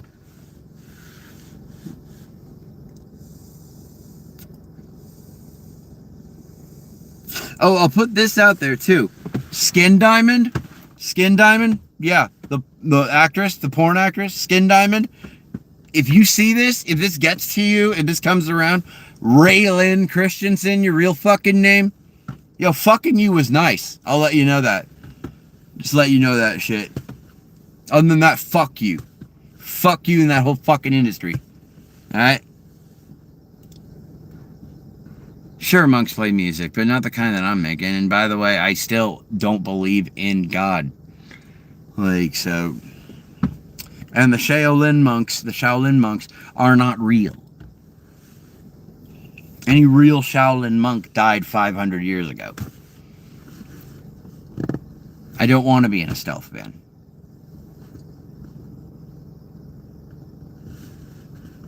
God is savior, how else would we have corn? Because nature made corn. Smart guy. Ray Lane. Raylan Christensen. Raylan. Doesn't matter what you believe. No, it doesn't matter what I believe. If you were a vamp, like, how many extra teeth would you want to have? I would just want, like, shark teeth. That'd be cool. Gay. How is that supposed to be an insult, dude? I've made out with guys before. I don't fucking care. Like, what the fuck? Like, I don't fuck dudes. I'm just not into that shit. But I'll make out with a pretty boy. Like, I like femboys, I do. But I wouldn't fuck them. Like, you know. So, that's not an insult. Good try, though. Sheldon's Night, anything but a restaurant. Did you mean like Sheldon's Right, anything but a restaurant? Because a restaurant's a great place for a first fucking date. And any girl that thinks otherwise, you're fucking high maintenance. Okay? You need to settle down. We're in a fucking depression right now. You need to settle down. Everybody's broke. And restaurants are way overpriced, man. The world is for the rich right now, and we're all just the fucked.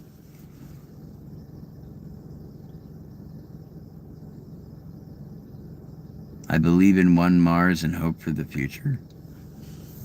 Dude, we're never gonna live on Mars. Ever. Elon Musk's little pipe dream of living on Mars, it's never gonna happen. And also, like, why the fuck do you want to get to Mars when you could fix this planet? Like, there's no Earth 2 to go to. I'm smoking me a cartridge. And, yeah, I would actually, but where is it, Trevor?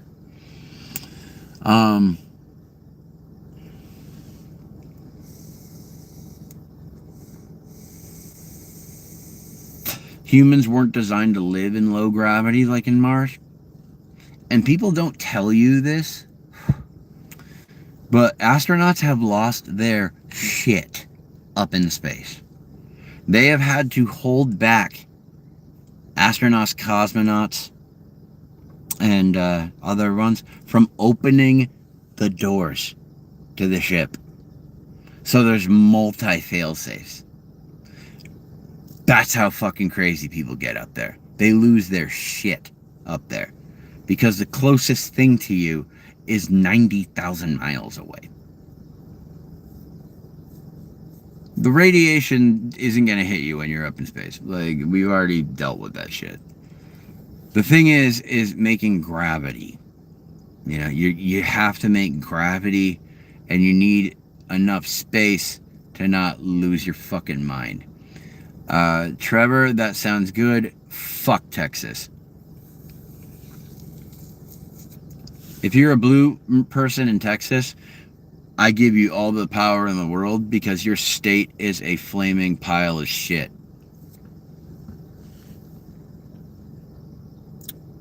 But we lost the technology. I don't know what WSG is. Every frontier had tons of dead people. Yeah, and it shouldn't be that way.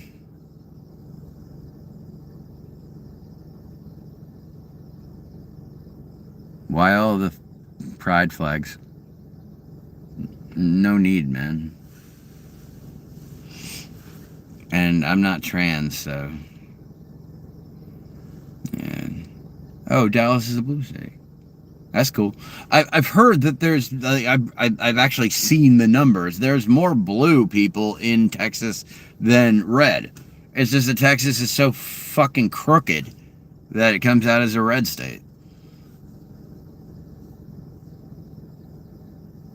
Yeah, except one has Nazis on one side and the other one wants to give us universal health care. I think there's a bit of a fucking difference.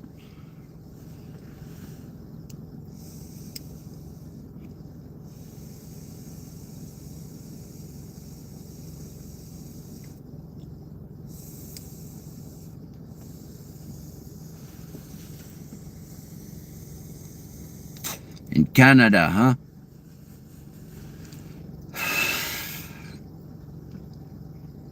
That's cool, Edgar. I don't care. He doesn't know he still believes the numbers. Listen, Diamonds, if you're like a red person from Texas, in the strongest sense of both words, fuck you.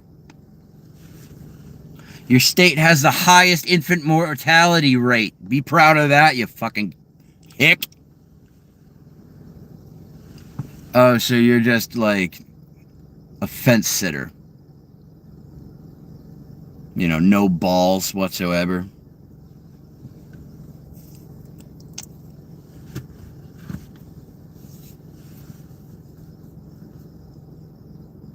What's your fucking point then, Diamonds?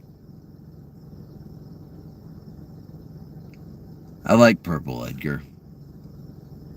I'm an anti-Zionist too. I actually do, John Brown. I do know what I'm talking about. Texas has the highest infant mortality rate in the country, one of the lowest reading rates, and you guys suck! You go against women's rights any chance you fucking get. You're all a bunch of fucking little closeted fucking weirdos. Like, seriously. Yes, I'm an anti-Zionist. Fuck Zionists.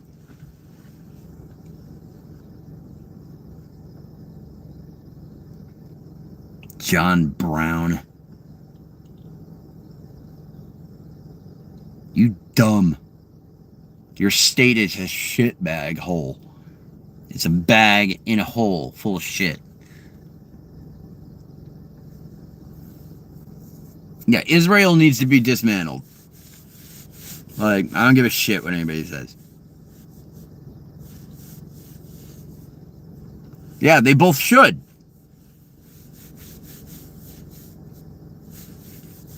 Like, fucking shit, dude. They're falling apart good. They're good, for Christ's sake. Like, fuck them. What do you want to do? You gonna attack everybody around you for 40 fucking years and then try to play, like, victim? Like, fuck off with that bullshit. Netanyahu can suck a dick. And then they come at you with, like, oh, you're anti-Semitic. No, fuck you. I love Jewish people in a sense that, like, I don't fucking care about Jewish people. Okay, Jewish people do not bother me. I don't like Zionists. I don't like genocidal fucking maniacs. And the problem is that your average Joe in Israel does think that they have the right to Palestinian land. It's not just like a small group of people like they want to make you think. It's your average fucking, like, Joe douchebag walking down the street in Israel that's like, I believe we have a right to the land of Palestine because the Palestinians are not real people and are not in a real land. Fuck you, bro. All right? When Jerusalem was around, Christians, fucking Jewish people, Muslims, all living side by side. Not a goddamn problem. Edgar, shut the fuck up. Okay? Just shut the fuck up. I prithee, shut the fuck up. Like, oh my God. The amount of fucking idiots that have arisen from the fucking woodwork like termites ever since Donald Trump has shown up on the scene has driven me to the point of absolute insanity. It is crazy. I never thought that I existed amongst so many inferior pieces of shit. It is unbelievable. Like, it is fucking unreal. My town is full of these fucking dipshits who would be completely fine if Donald Trump raped their fucking daughter. Like, seriously.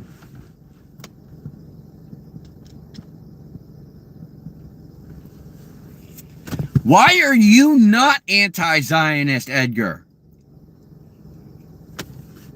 Do you think Zionism just equals Jewish people? Yes. Kamala would have done better. I don't agree with her stance on Israel. I don't agree with AOC's stance on fucking Israel. Because they support a fucking genocide. Defensive weapons are not different than offensive weapons. There's no fucking difference. However, if Kamala Harris was in the White House, we'd have universal health care. We wouldn't be on the bridge of fucking World War III. And we wouldn't be shoving every fucking friend we have on the planet away from us. We wouldn't be falling into another depression. The last time that someone like Trump... Fuck you, Edgar. I'm indigenous. Get out of my fucking country. What fucking country is your goddamn inbred family from? Fuck you. Like, I know, right? Right? I mentioned Trump, suddenly some maggots fucking show up. Fuck you people. You've ruined the last 10 years of my fucking life. Because I've had to worry about your dumbasses weren't fucking destroying this country. Yeah, we fucking would. All right? Fuck you that they don't. Go to the fucking Netherlands. They do have a fucking military. And they're doing fine on socialism. You pay more taxes. Deal with it. If you set a 5% tax on everyone, not a tax bracket, on everyone, then someone... Yeah, hi Gideon, I'm sorry, I'm going off the fucking rails here. Like, if you set a 5% tax on fucking everybody, then someone who's making $20,000 a year is not going to be paying as much in taxes as someone who's a fucking billionaire. No, it's not a manifesto. I'm not going to go out and do crazy shit. That's for right-wing Christian nationalists. They're the ones that go out and shoot people in mass amounts. Like, yeah, the call is coming from inside the house, conservatives. Okay? Jesus isn't real. Oh, it's from you earlier, Drawing Bloods. Yeah. I don't give a fuck, dude. I really don't give a fuck about what the government thinks they can do to me or will do to me. I don't fucking care. Okay? I don't fucking care. It's not about the Jews. Jesus Christ is not the King of Kings. Jesus Christ wasn't even his name. Jesus Christ just means King of the Jews. That's all that fucking means. Christianity is a subsect of Judaism. It's actually a cult based off of Judaism. Did you know that? All of you proud-ass fucking Christians out there, did you know that you're part of a cult that actually branched off of Judaism? You're basically bastardized Jews. Yes, it is, Diamond. That's the fucking funny part. Because Jesus was Hebrew, you dumb fuck. Yeshua was Hebrew, you dumb fuck. I don't fucking care. Fuck you, Edgar. Like, you're scared of the government. I'm not, all right? Like, Jesus, fuck. Yes, I'm angry. I'm fucking angry because this government is ruining the country. Blank, I don't give a fuck what you do. Or if you think I'm poor or whatever the fuck. Like, go fuck yourself. Please go fuck yourself. On the highest levels of the rungs of politeness, go fuck thyself. Okay?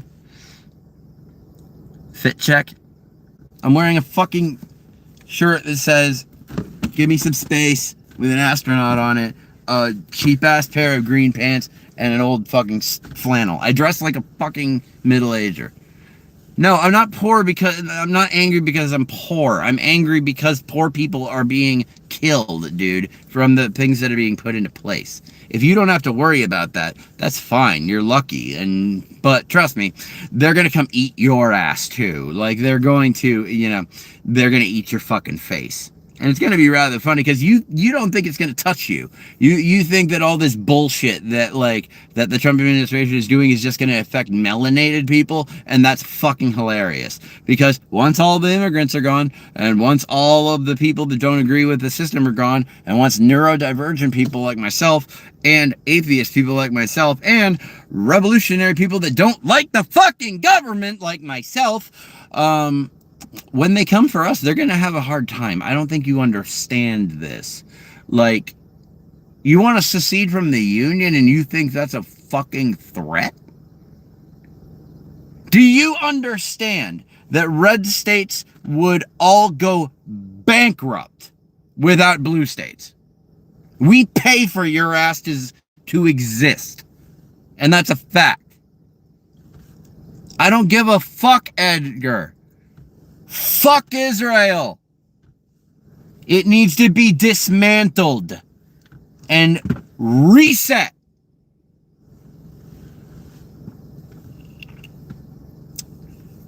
Yep. The blue states pay taxes in a sense that they actually pay so many taxes to the government that they are owed money back from the government. But since they've paid that amount, that overflowing amount goes to states that don't pay enough taxes, like the red states, especially Texas.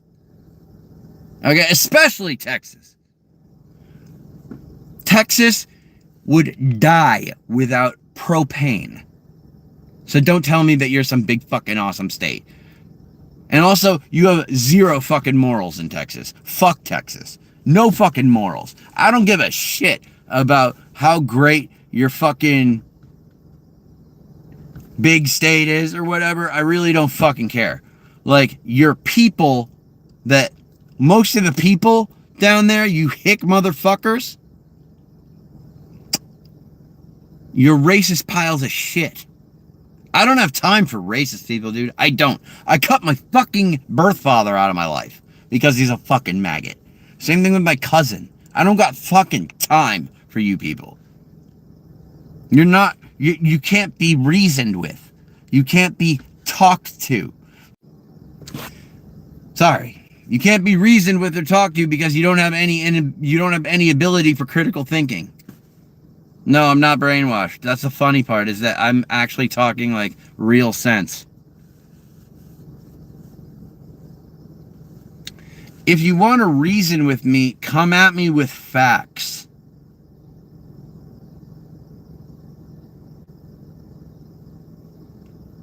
I'm having fun, dude. So, yeah, I get really intense when I talk about the government. Well, let's see. You have to wait for a sunny day chasing the clouds away, and then... I'm not sure. They never tell you how to get to Sesame Street. Well, no. I mean, I'm angry at the way our government is and stuff like that. So, of course, I'm just anger. I don't watch CNN. They are a bullshit network. Pretty much every media thing on the television right now is bullshit. Like, it's complete, like, garbage. You need to do your own research. I go to the Associated Press, the BBC, other countries, places. People that don't have a dog in this fight. You know what I mean? A grand piano from the top of the Statue of Liberty would have the same terminal velocity of an average sedan weighing 60 miles per hour. I don't care, Coach. That's a cool little fun fact, though. What is my favorite type of car? My favorite car is a 1959 Cadillac Coupe de Ville soft top. But as far as like a car that I can afford and drive, I'd like a nice Acura. That'd be cool. How do I feel about Biden? I personally think that he was the best president America has ever seen. No. His policy changes were beyond help of the American people and still talk bad on him. He was fucking amazing. Okay? Joe Biden was fucking amazing. He did an incredible job. He fixed the market basically from it being completely dead to it being the highest that it's been in years. So I'd say the best president that we had doesn't exist. There is no best president. They all fucked everything up. See, I love this Diamond. Do you think that he fucked up the market? But what actually happened is he inherited Donald Trump's fucking broken shit stain of a market, and then he fixed it. But then dipshits like you say that that was Trump that did that. Y'all are fucking retarded. Like, you know that, right? Inflation's being caused currently by the stupid ass tariffs that are being put on everything. Well, Travis, you have the psychological signs of someone that has sociopathy. Just letting you know. Will the market fail? Probably. Thank you for the mustache. The tariffs are making trillions for billionaires and companies and other countries. Not you, blank. It's costing you more money. Corn doesn't make you poop, it just comes out with your poop. Dude, just typing Trump doesn't anger me. Yeah, you got a USA flag. Same mark. I love big men. Cool. Trump. Trump's better. How? Dude, name one thing that he's done. Actually, something that's true. Legit.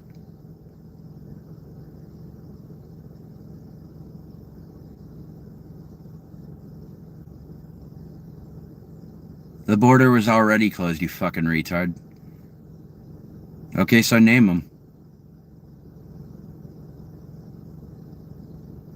You can name 4 or 5 and name them. Yes, it fucking was. The border's never been open. I don't know where you retards fucking heard this. And also, they were gonna send 5,000 more soldiers down to help at the border, and then your boy Trump used the Supreme Court justice that he fucking paid to put in there to shut the bill down so that the soldiers wouldn't be sent to the border. The Border Patrol is complaining that there's not enough help there under the Trump administration. I got bad news for you too. Most of the military is against Donald Trump. They've been planning, and I've heard this from the inside. I don't fucking care, dude. They've heard this from the inside. I've heard this from the inside. That people in the military are planning very much on protecting the citizenry from Donald Trump. Because they've taken an order to protect the country from domestic terrorism. Yeah. Foreign and domestic. Yeah. He is the inside. However, you think everybody likes him? You guys don't think that when Hitler was in the bunker, that everyone wasn't scattering like roaches? Because they did. Heinrich Himmler was already talking to the Allied forces when Hitler pop. Hermann Göring. I didn't say Himmler was in the bunker. Heinrich Himmler made a deal with the Allies and was safe in another country. Hermann Göring, he was working with the Allies. Listen, everybody turned their back on Hitler when it started looking bad. And the same thing's going to happen to Trump. You can't have a group of psychopaths working together. A group of psychopaths working together are just going to eat each other alive. They all want all the power, you know? As in the bunker, he came out, it was a Russian woman. Yeah, no, diamonds, no, it didn't. This is what brainwashed people look like, chat. Blank, you're hilarious because you're so retarded, dude. I bet you're like fucking teenager, too. It's funny. I love that MAGA's, like, convinced you to... Dude, the documents have been altered and, like, completely, like, are you fucking kidding me? Like, and not to mention that, like, the numbers, like, yeah, I have seen Europe. It's doing better than us. You know we suck, right? Okay, well, I don't give a fuck who you are, Blank. I don't give a fuck if you're a combat veteran. I don't give a fuck if you're a fucking goddamn Medal of Honor recipient. You can go fuck yourself.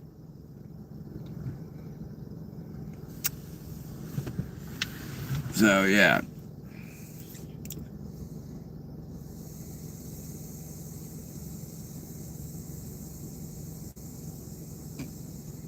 Diamonds.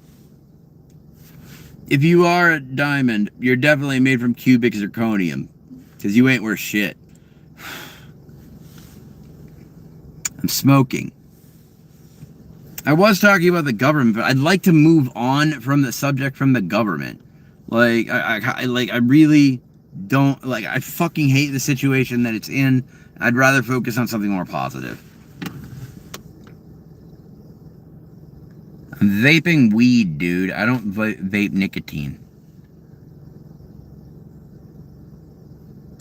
I didn't fart. It was my shoe on the thing. But if I did fart, you know, that's cool that you heard it.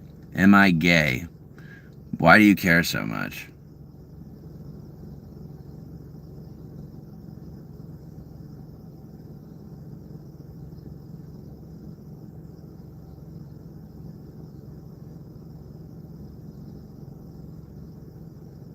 So you, like, want to fuck me. Like, you want to fuck me. Like, straight up. I'm not gay. I'm sorry. You ever get caught pooping outside? Nope.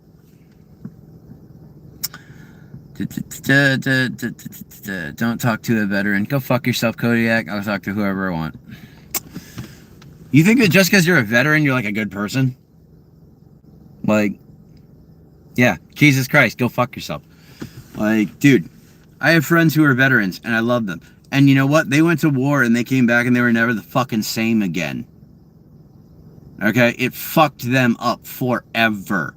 They were never are the same again. One was in a German fucking hospital for months because he couldn't come home because he was just so fucked up. He's finally home now, thankfully. So fuck the military. Okay? It doesn't treat its soldiers right. It doesn't take care of its soldiers. I respect soldiers because that takes an amount of determination and, like, really strong conviction that I do not have for this fucking country. So soldiers are, you know, are awesome, are fucking kick-ass for what they can do. But don't for a second tell me that just because you're a soldier that you're a good fucking person. There is no meaning of life. My teeth got knocked out in an assault, and then I was also a crackhead, and I'm 4 years sober now, but I lost my teeth in that, so I'm waiting to get implants put in. Waiting to get my implants put in. They should be in a couple weeks.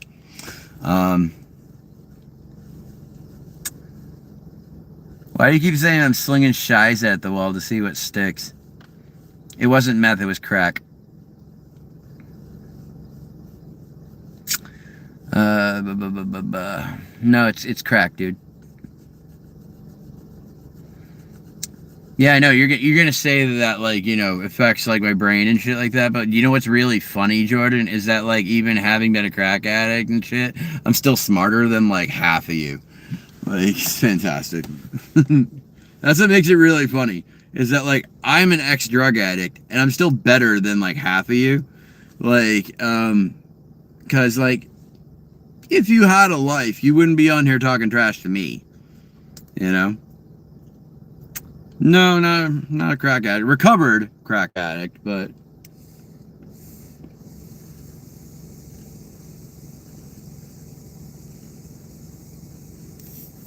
I do not have a gay brother. Sorry, buddy.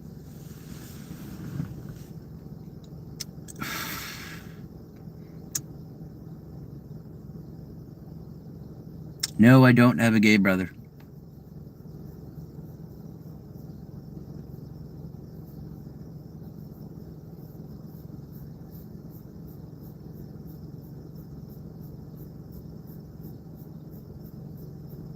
Actually, no, crack does not worsen your cognitive function. If anything, it kind of makes you like really dial in, but it's not worth it. It's only like a 15-minute high. Like, and then you feel like absolute fucking garbage. Like, so, you know, I wouldn't you know, it's not worth it. Like, no drug's worth it. If you go out on the street now, like Hunter Biden did coke, he didn't smoke crack. No, don't legalize coke either, dude. Like, I thought that legalizing drugs might work. You know, like just Darwinism will like just pick up the people as they need to, but like, but it doesn't work. You know, like San Francisco shows it doesn't work. If you legalize every drug, unfortunately, people are just not, they're not mature enough to handle that. They're just not. What a bell ringer is that Cap Hunter had crackhead teeth too. I don't know what you're talking about.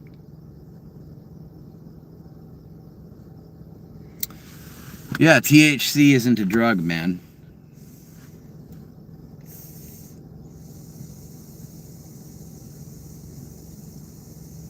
Or I guess if you're wanting to get really technical, THC is a drug. It's just that, like, dude, it's not damaging. Like, nope. Let's see what we got. Do. I didn't say smarter than all of you. That would be ridiculous. I don't know any of you, but half of you on here are fucking retarded.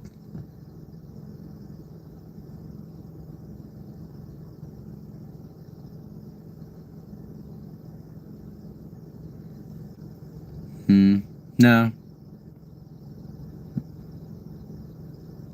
Sorry, Blockbuster, but no. I know you like telling people that because you want drug addicts to, you know, go back to doing drugs and die because you're a fucking psychopath. But, like, nah. Sorry, buddy. Sorry, bud. Not gonna die for you. You're stupid.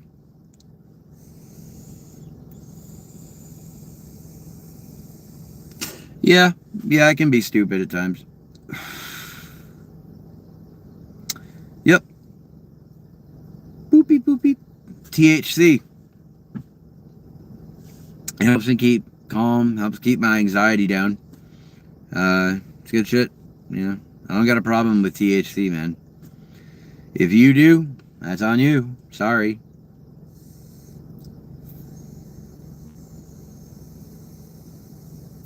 I actually have very strong lungs. Like, believe it or not, like, I mean, it would seem like, yeah, like my lungs would be fucked up.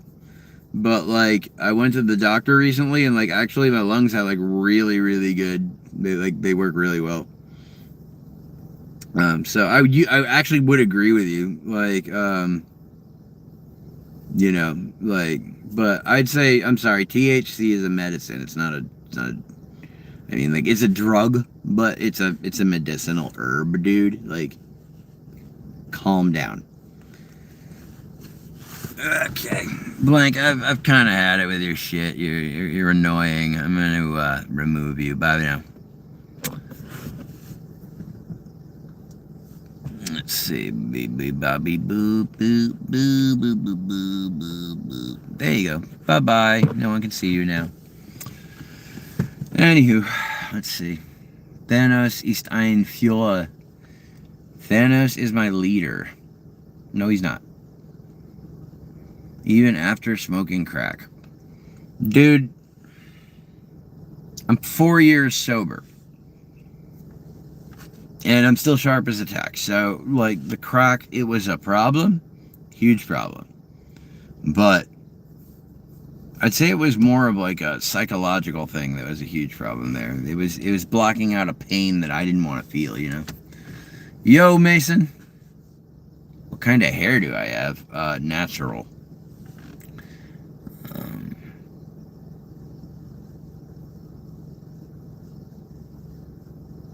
Bet you didn't know that. And Kodiak, I didn't even read your message. I don't care.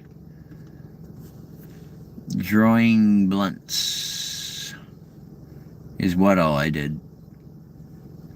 I'm in the car. This is as good as I got for lights, guys. Like, I don't want to bother my mom inside. You know, fucking. Thank you on the 4 years. Congratulations. Thank you for that. It's a hard battle. You know, it's sobriety's hard, but it was never anybody else's fault. You know, it was my fault that I was a drug addict. Nobody held a gun to my head and made me put that shit up my nose. You know, I did that. That was me. You know, so a lot of the drug addicts that are like, you know, I have no control. The drug, you know, I have no control over what I was doing. That's fucking bullshit. All right, that's fucking bullshit. Like, you have complete control. Like, I did heroin, yes. Heroin was my drug of choice for a long time. Crack, I only did for about 2 years. How old are you? Still living with mom and pops? My dad is dead. I'm going to remove you now because I don't feel like dealing with people that are going to talk about my parents. You should live off the grid in a van. I'd like to get an RV or a, like, motorhome. And you know, live in that for a while. You know, go around the country, see the sights. You should do a hot shot at Fent. So I should kill myself, huh? Focus on the positive. I am, dude. I'm feeling so much better. Like, now that I started working out and I've like lost like weight and I'm like you know, I'm going to the gym and my music is starting to like finally kind of catch with some people, and I'm finally coming into some money, and that's going to provide me the ability to go forward in my career. I cannot right now. If you look up my band Messages of Ennui, Messages of ENNUI, that's ENNUI. If you look up that band, that's my band from like 10 years ago. There you go.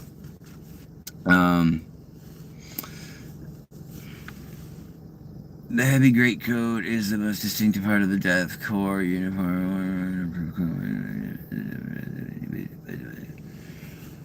Okay. Smoke less drugs. Dude, how do you know how much I smoke based on this one time you've seen me? All the hyperkrieg. I was born for war. I was molded by the... Dude, you sound like a fucking teenage edgelord. You sound like a fucking cornball, dude. Absolute cornball. You a goofy, dude. You fucking goofy. Unbanned blank. My last message was nice, bro. I'll chill and sub. You're okay. Thanks. Like, legitimately, thank you. I didn't mean for that to sound sarcastic. My bad. Because you can't keep the damn drugs away from your lips for more than 3 minutes straight. Yeah, I take a hit every once in a while, so what?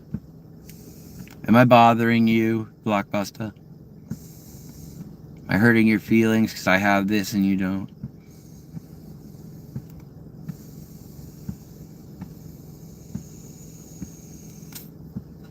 Well, stop pasting things from your fucking clipboard, fourth bore. Be a fucking grown-up and talk. I'm sorry, that came off way too rough. Stop posting stuff from your clipboard. You can just talk to me, man. Like, I'd rather hear your thoughts rather than some German gobbledygook, dude. My dad was German. I got enough of that growing up.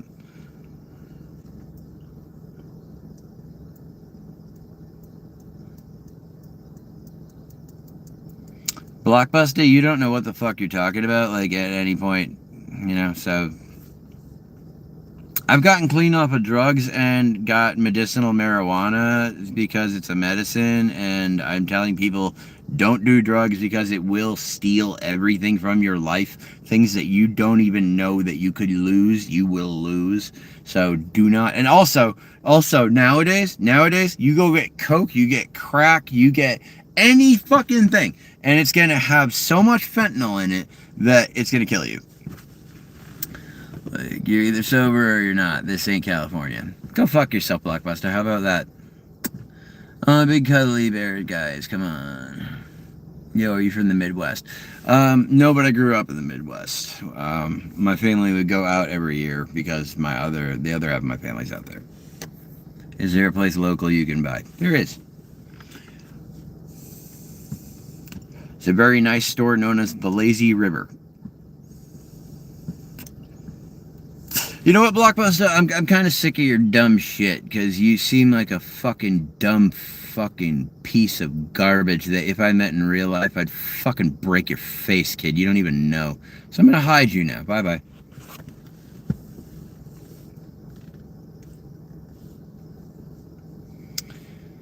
Oh. Fucking haters, bro. People that just want to, like, just put you down, get you to kill yourself. You know, they really want you to. Hi, Willie and Ollie.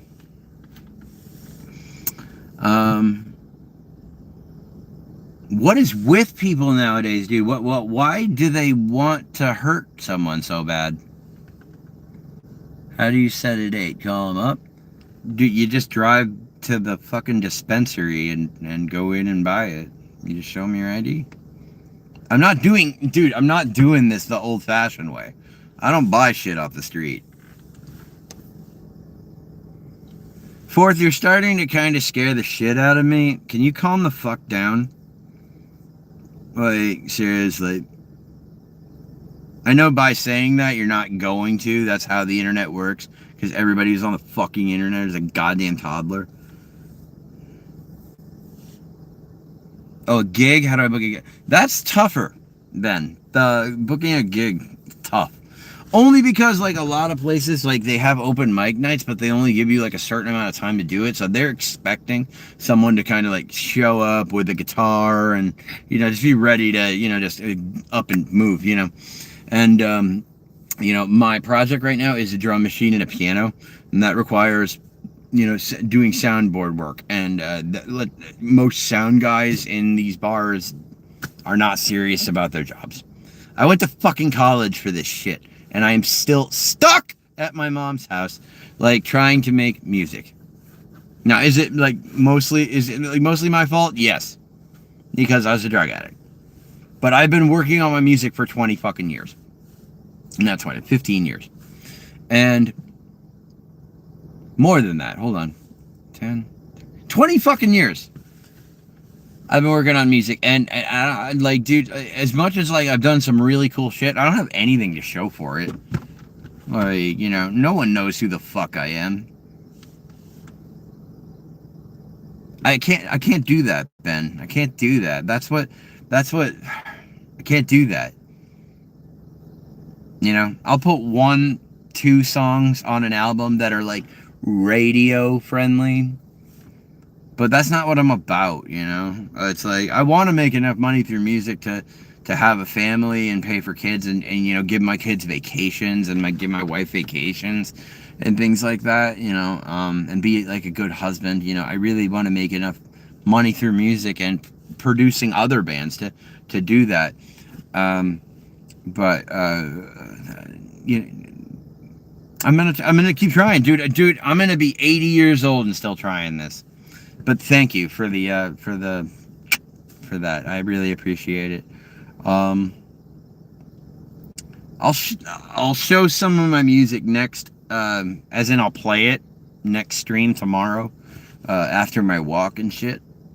If I feel up to it. It's so weird. I'm in this place where, like, I'll be driven 1 second to do something, and then, like, the next I'm just like, nope, can't do it. Which is why I'm going to get my testosterone levels checked on Thursday. I'm going to, Tom, I need you to do me a big fat favor and shut the living fuck up. Okay? When I have kids, I'll be 60 when they're in their 20s. In my 60s. And honestly,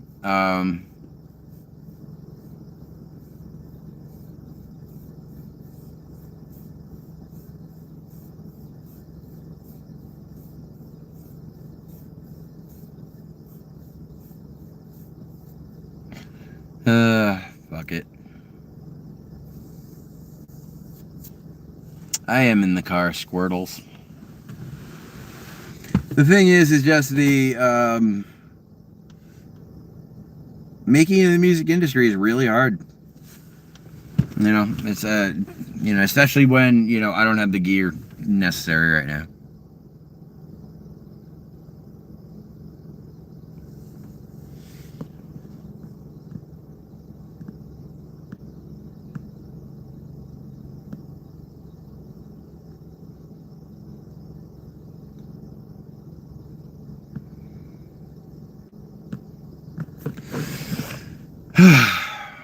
That's okay, Tom. Terrace human. I'm sensitive about that. My parents adopted me. My mom was 40. My dad was 46. But, you know, I was 3 months old, so I don't know any other parents. And they are my parents. Like, and so, you know, my mom's 79. I'm 38. But my mom don't act 79. My dad, on the other hand, he acted older than he was his whole fucking life. And that set a piss poor example for me.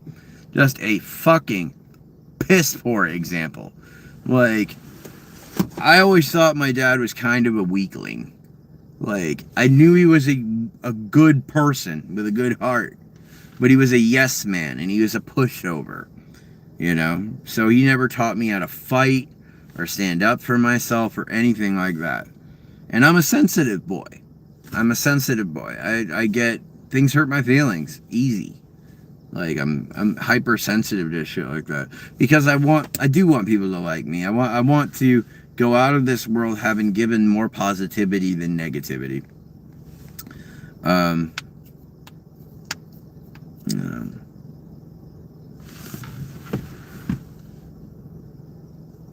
Tom, you're right.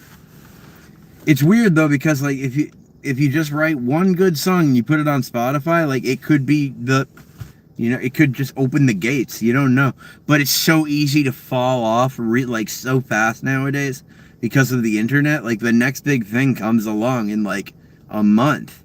You know, it used to be like the next big thing comes along every few months. Now it's like the next big thing comes along every fucking week. And it's so obvious that like they're planted there by the industry that like it's not even worth like trying to enjoy it because it's like eating grape paste, you know?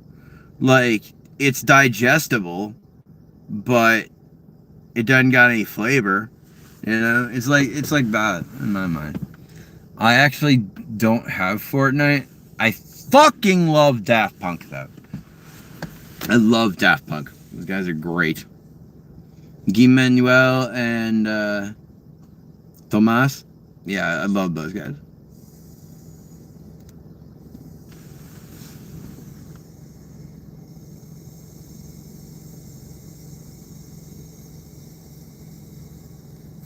I like depressing music, dude.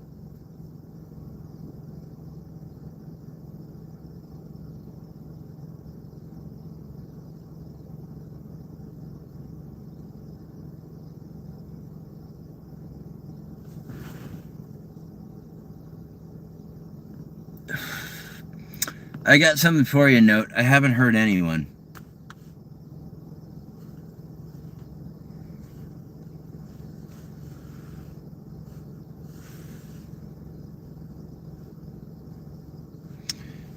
How do you think I have no testosterone? My voice is probably lower than yours, and I can grow facial hair. I'm worried that in my later age that my depression is being caused by maybe a hormone imbalance that may be causing lower testosterone. So I'm going to get it checked out. Just to see. You got to keep on top of your health, man. You know? And mayo's okay, but it needs hot sauce. You got to douse that shit in hot sauce. There are so many cruel people that are on this stream.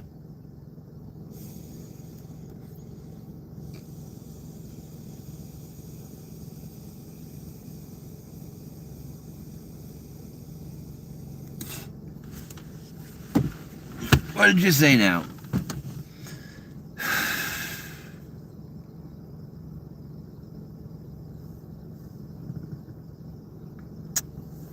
Sure, Jeremy.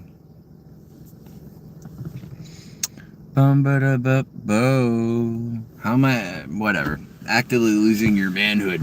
I don't even think you know what that means.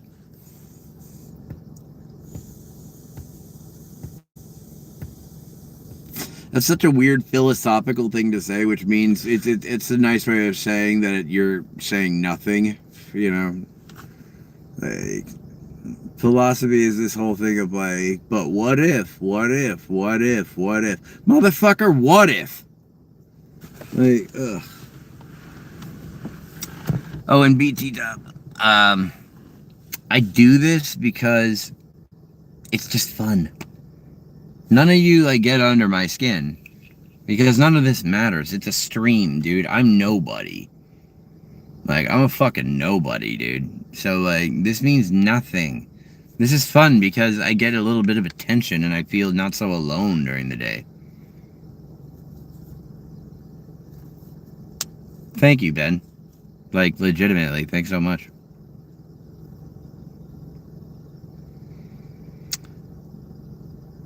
It's not so much that, Tom. It's just that, like, negativity hits so much harder than positivity. It sucks. Like, but I think it's because it comes in like more frequently. You know, like they want to see you crash out. You know, but I'm not trying to farm content, man. I'm just trying to talk to people. And honestly, I get people interested in my music. It's that simple. The trolls don't bug me, dude. They don't. Because, like I said, none of this matters. Like, but, if it turns out that this becomes something that actually, like, ends up helping out my music, like, people want to check into, like, you know, if I put up a live feed of, like, a live show, of a show I'm doing, and it ends up, like, kicking off, then, yeah, I'll probably care more about it, you know? You're right, Ben. I feel the best like after a workout and after like playing some of my music. Like when I play some of my stuff on the piano and I get through some of my songs, it reminds me that like, oh yeah, that's why I'm doing this. Like, because this is a lot of fun. Like, you know, it's everything that I'm meant for. It's cathartic, you know. When Block mentioned he was recovering in the hospital, looking forward to making music, he basically told him to kick rocks and wonder why people aren't nice to you. Jeremy, who are you talking to? Who's Block? What are you talking about? I don't know anyone named Block. I don't know anyone in the hospital. I've never told anybody to kick rocks.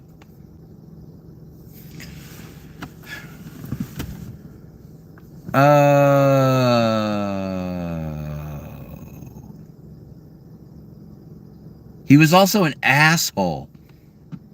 Yeah. If you keep insulting me, dude, what do you want? What do you want? You keep fucking messing with me too right now, and I'm just gonna block you. It's because I don't feel like dealing with you guys, man. It's that simple. I don't care about your boy either. Okay? Don't. Like, I hope he gets better. Anyone that's in the hospital, I hope he recovers and gets better.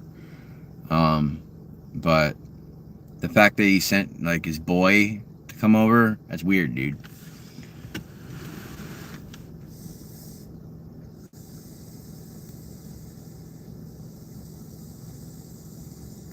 Jesus loves me, this I know, for the Bible tells me so.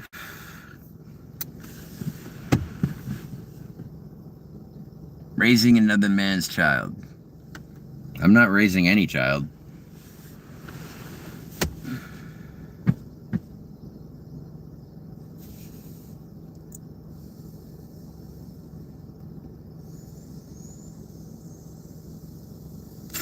I jog.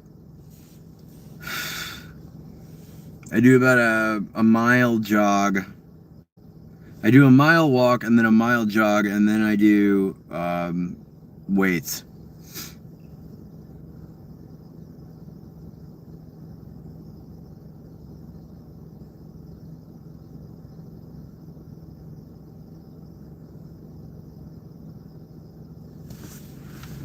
Here we go. I got bad news for you, Jeremy.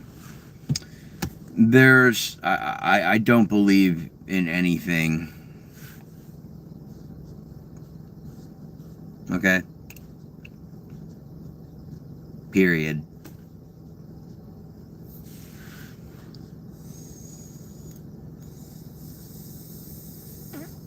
But legitimately, dude, like, I appreciate it, like, with that, like, you know, that you want me to, you know, put down the drugs because the Bible wants you doing shit. Like, I genuinely appreciate your care, but, like, I just don't, I'm not religious. I don't care. In fact, I'm anti-religion. I don't want religion to exist. Like, but, so go to a page where someone is religious and tell them that, like, Jesus loves them and that you're praying for them. You'll make their day, bro. You'll make them feel so much better, and it'll be so much more worth your time than saying it to me. You know, just send the love to someone that it's gonna affect, you know? Step that up 10% each week and do it every day. Just keep an open mind with all things. Listen, I've died 4 times, and there were no tunnels to Gates of White. There was no fiery, burning thing. Do you guys remember before you were born? Okay, that's what death's like. Okay, it's just the simple, you stop existing. It's not bad. Like, it's not bad. Like, when I overdosed and died, like, dude, it's not that bad. Like, just because, like, you just feel like you're going to sleep. Like, and so you don't feel scared or angry or anything like that. Like, and afterwards, like, it's just nothingness. Like, if you've ever dreamed without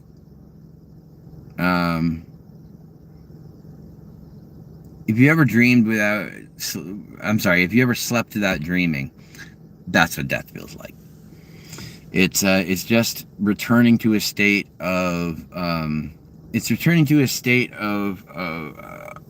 non-existence. That's it.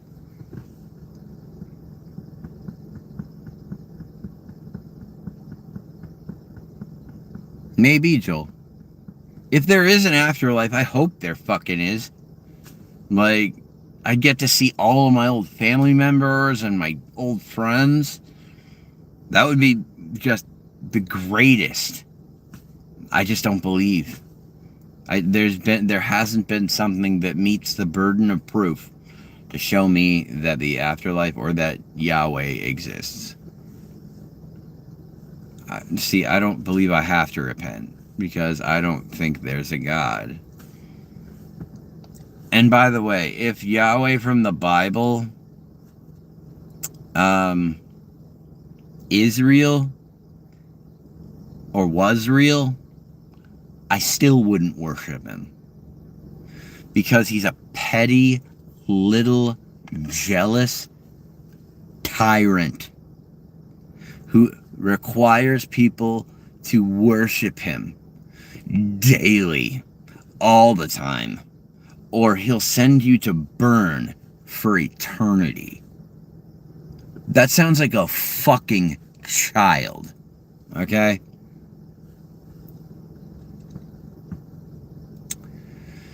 See, that's the thing, though. You keep thinking it's translated from, like, the Word of God, and the thing is that it was taken from the fucking Torah!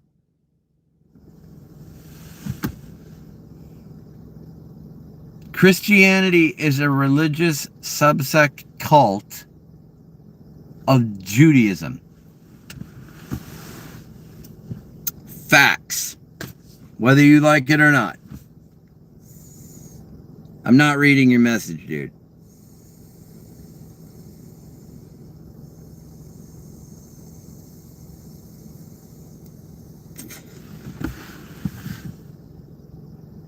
Thank you. Yes, Ben. Like, I don't believe anything matters in the grand scheme because the universe clearly paints that it doesn't. However, I still exist in the flow of causality. I know that what I do what has a cause and effect, and that cause and effect ripples through time forever. So I know that people around me are going to be affected by cause and effect. Although we as a whole do not matter, I still would like to make the people around me have a good life.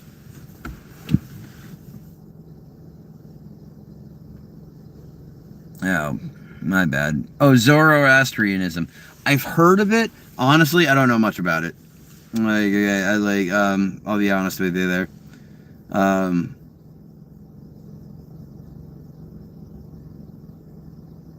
I've heard of it, though. I have heard of it. I just don't know what it is. I'm not sure on what the thing is. I met a guy once that was a Calvinist. I'm sorry, no, he was a Methodist. And he didn't even know what his religion was. I was like, so what is being a Methodist? He didn't know. It's a rejection of Calvinism.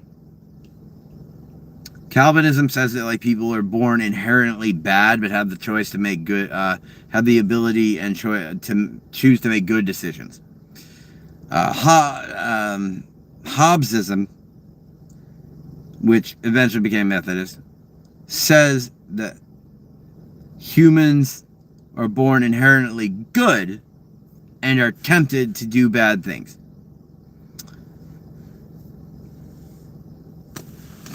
Two sides of the same coin.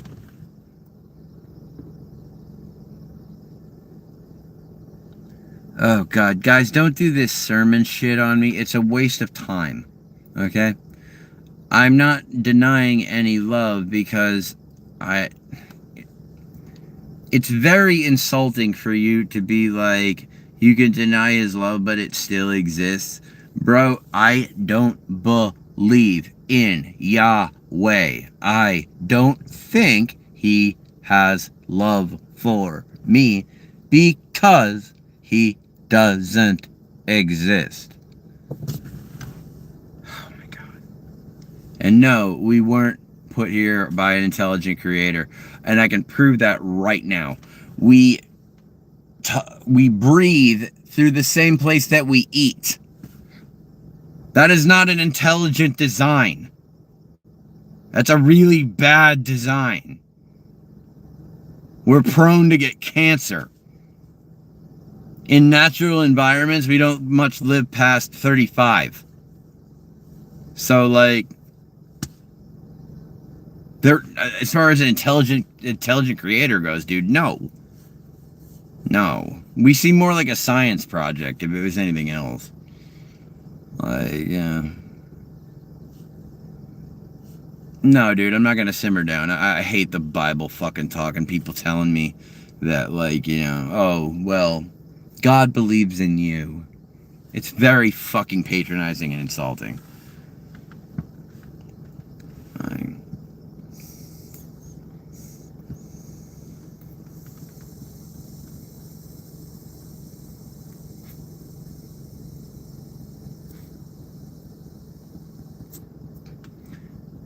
what does computers not creating themselves have to do with nature actually, forming? Nature formed from, like, literal bacteria that came here on rocks and then was given a little bit of a boost by volcanic heat and different chemicals, which eventually gave birth to single cellular life. That's how that happened. I don't know what computers don't create themselves has anything to do with it. Yeah, you're right. Computers don't create themselves. But guess what does? Code. Code can create itself. Also, have you ever heard of quarks? Quarks kind of come out of nowhere. So, like, we can't really explain those things yet. Listen, I get that, Ben, but you need to respect other people's fucking boundaries, bro. Why don't Christians get that? Like, you guys need to understand. Like, I respect that you're a Christian, but I don't shove it down your throat that I am not. Okay? Like, thank you for caring and sharing positive words. Okay? I don't care about God. And I don't want to hear about it all the time. And I think that's a respectful thing to ask and have met. The double helix doesn't prove anything, man. Like, the double helix doesn't prove anything. It just proves that on the molecular level, things have a tendency to go in a parabola. Like, come on, man.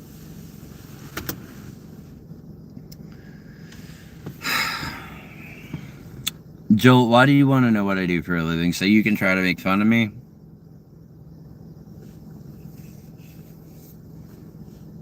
I'm a musician. I had brain injury and autism, so it's been a really hard time finding work, as well as the market going down. So, I try to sell beats, and I try to sell, like, song stuff.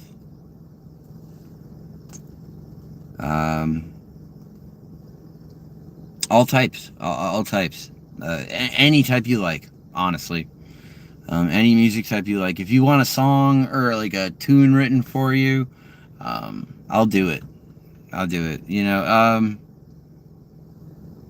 they're not up yet, Joel. I'm sorry, guys. I'll play tomorrow if I have a stream, when I do a stream.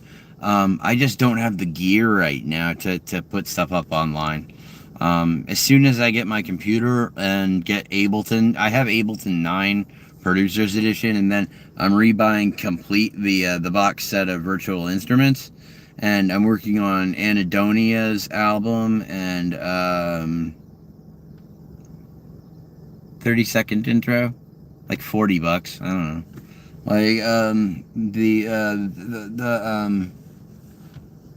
So Anhedonia is a big deal. That one's gonna take me months to finish, and I know that. But the Box Ghost, that one's gonna be fun.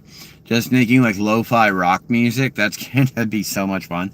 Like, I don't have a band, so it's gonna be a lot of fun, like, playing, like, pretending I'm different characters as I do each part. You know, I think that'll be a blast. Kind of like Gorillaz, you know? Like, I've always been a huge fan of Gorillaz ever since, like, 1999 when Clint Eastwood came out. Top 5 favorite bands. Okay. I fucking love Angels and Airwaves. I really do. I really do. Coheed and Cambria. I was super into them for a while, and then I kind of fell off, but I still love them. Skinny Puppy, love those guys. I love their utilization of noise, and also in their new songs and in their old songs, I like how they literally sound like a horror movie soundtrack. It's fucking awesome. Another one, let's see. Bob Dylan. Huge Bob Dylan fan. The storytelling that he does is masterful. And number 5, let me think.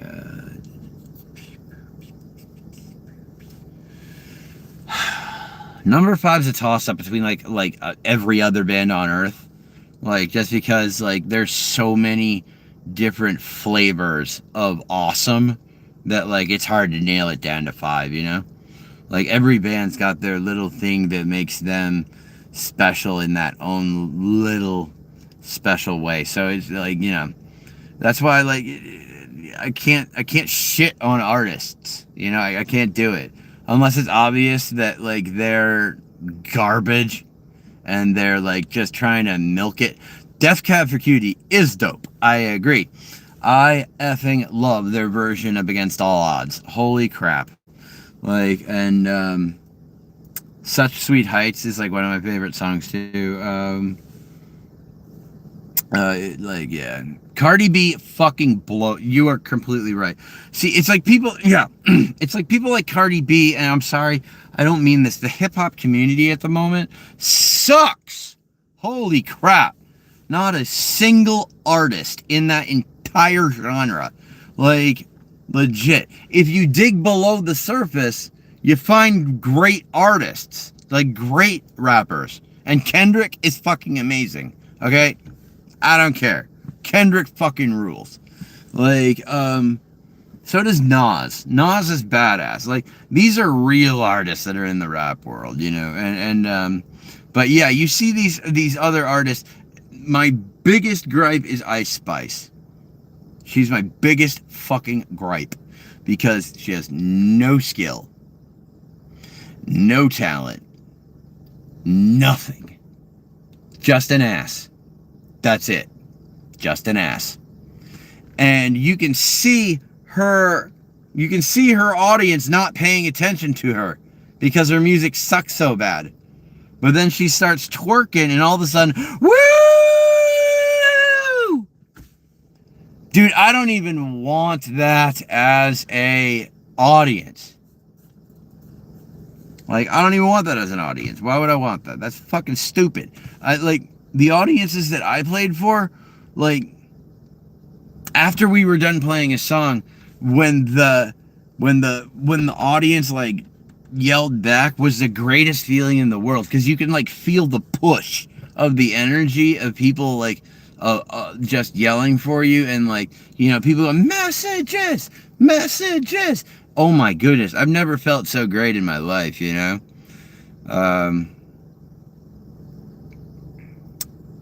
Thanks, bees. Thank you. Have a good night. Be safe. If your music is so good, what do you have to show for it, bud?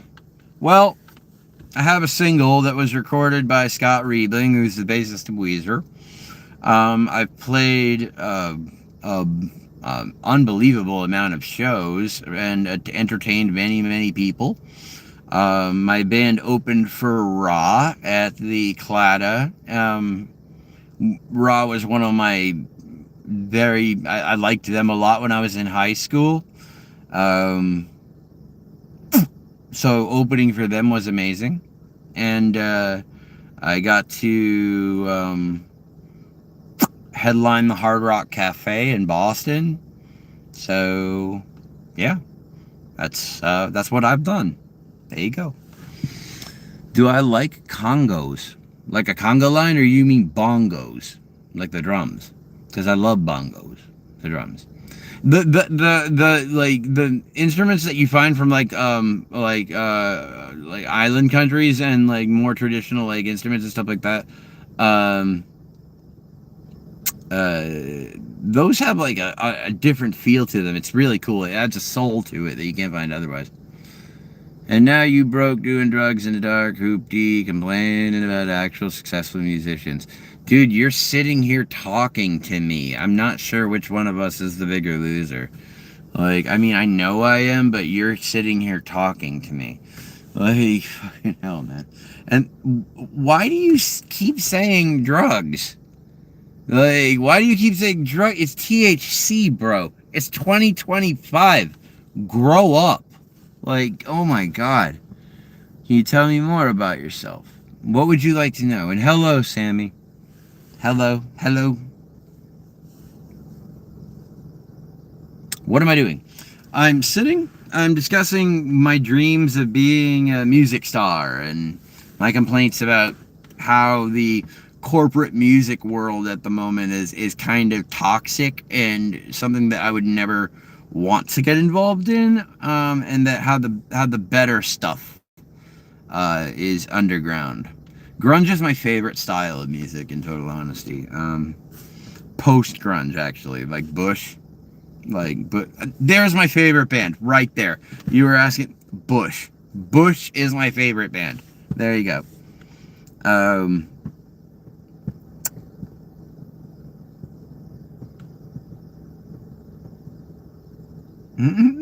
What are you talking about, Nirvana? Don't even get me started. I love Nirvana. Like, I love Nirvana. Thank you, Joel. And I have no doubt that you're a nice guy, Joel. We probably just don't have the same opinions on some things. I'm just being extra right now because I'm in the car alone and I finally get to vent. Nirvana kicks ass, okay? When I read Kurt's diaries, which, by the way, I feel bad for having read because Courtney Love can go fucking kill herself. But my mom loves the Beatles, and so do I. But Nirvana, Kurt Cobain and I think and thought the exact same way. And I'm not saying that to seem fucking cool. Okay? I'm not saying that to try to seem like some fucking cool hipster guy. Ask my ex. I'll bring her on here sometime. He and I, same human being. Same fucking human being. And I know that if I had met him, I would have loved him. We would have gotten along so well. Like, his ideas and mine, when I read the book of his words, his words flew off the page and into my soul. It was fucking crazy. It was like I was reading my own writing, like reading my own thoughts that I had never taken the time to write down. It was absolutely incredible.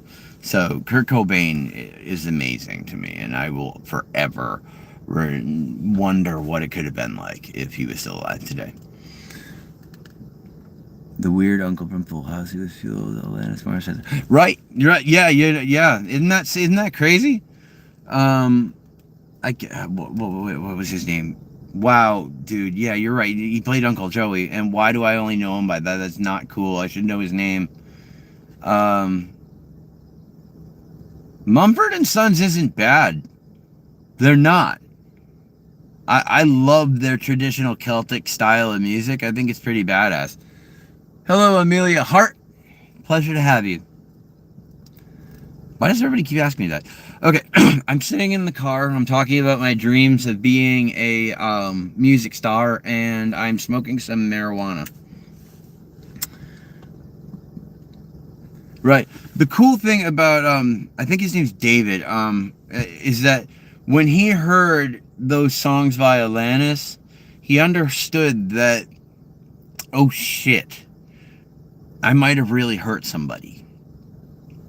And that's a really mature take to take away from that album. You know?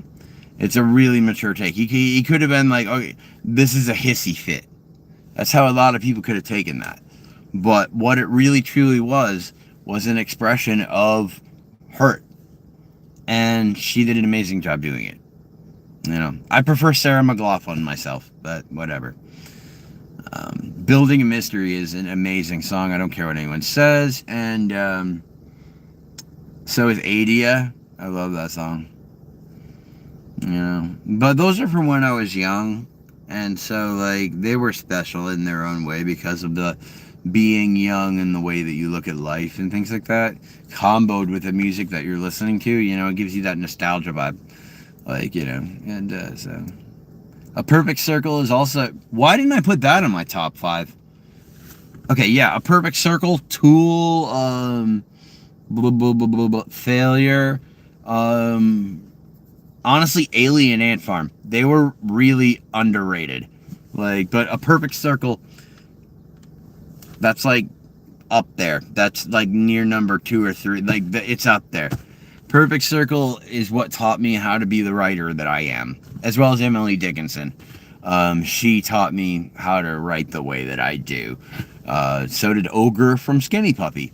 Using fractured sentences that don't seem to work when written. However, when read, they suddenly make sense. That I found absolutely intoxicating. So I started writing like that myself. And you know, I do what I can. I'm doing what I can, you know. Oh, okay. I'll go grab some lyrics. I'll be right back.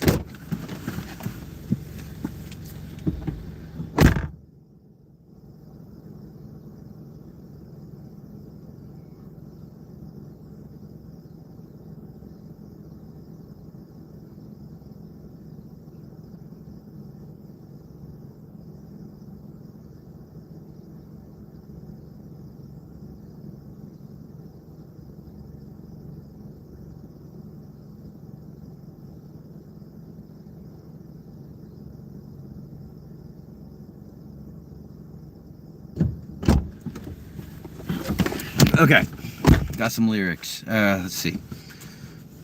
I'm gonna start with Into the Waters. I wrote this when my dad was in the last year of his life, and he had Parkinson's, and the Parkinson's led to dementia. So he just kind of faded away. And this song was to describe the helplessness that I felt taking care of him. Thanks, bees. So it's Into the Waters. It's lost within the currents off the times that once were ours, and knowing not a future plot or plan. Surreal to me, the cast aside of who nor what I am. So I'm stuck somewhere between the sea and land, with nothing left to know now who I am. So send me now out into the waters, where I'm no good to anyone else. Send me now out into the deepest waters, where I can't even save myself. So counting stars, no care for thoughts, the selfish, simple man, stumbling through the prose of thought and rhyme. But stuck in thought, the world was lost, and now with open eyes, yes, it seems that we have run quite short of time. Yes, it seems that we've run quite out of time. So send me now into the waters, where I'm no good to anyone else. Send me now out into the deepest waters, where I can't even save myself. Here's one of them.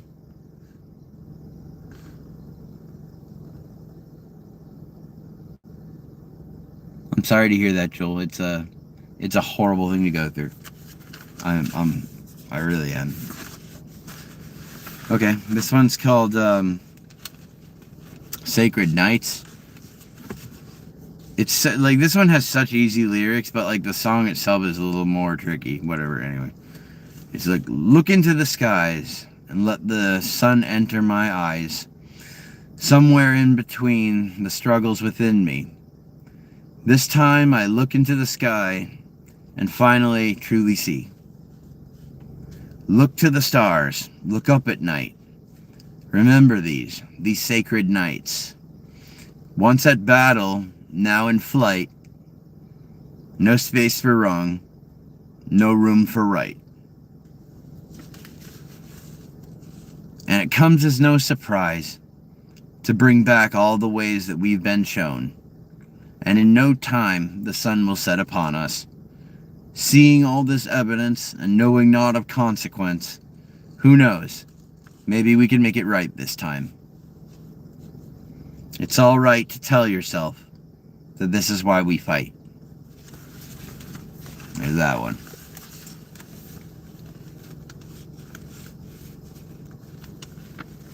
Thank you. And I'm really sorry to hear that, man. That's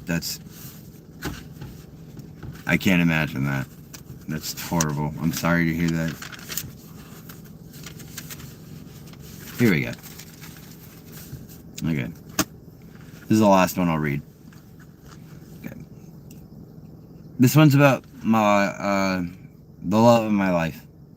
I met her sophomore year, and just over the years, things just, it wasn't right at one time for one person, it wasn't right at one time for the other person, and then when it finally was right, my ex-girlfriend nuked it.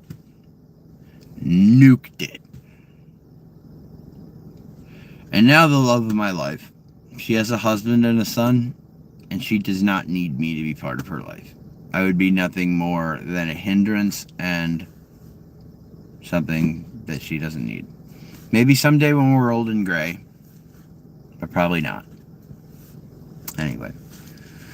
I wrote this song, it's called On a Distant Shore, and the reason I call it that is because the kanji for woman in Japanese translates to on a distant shore, as in women and men will always be a sea apart from one another. So I wrote this as a tribute to, yeah.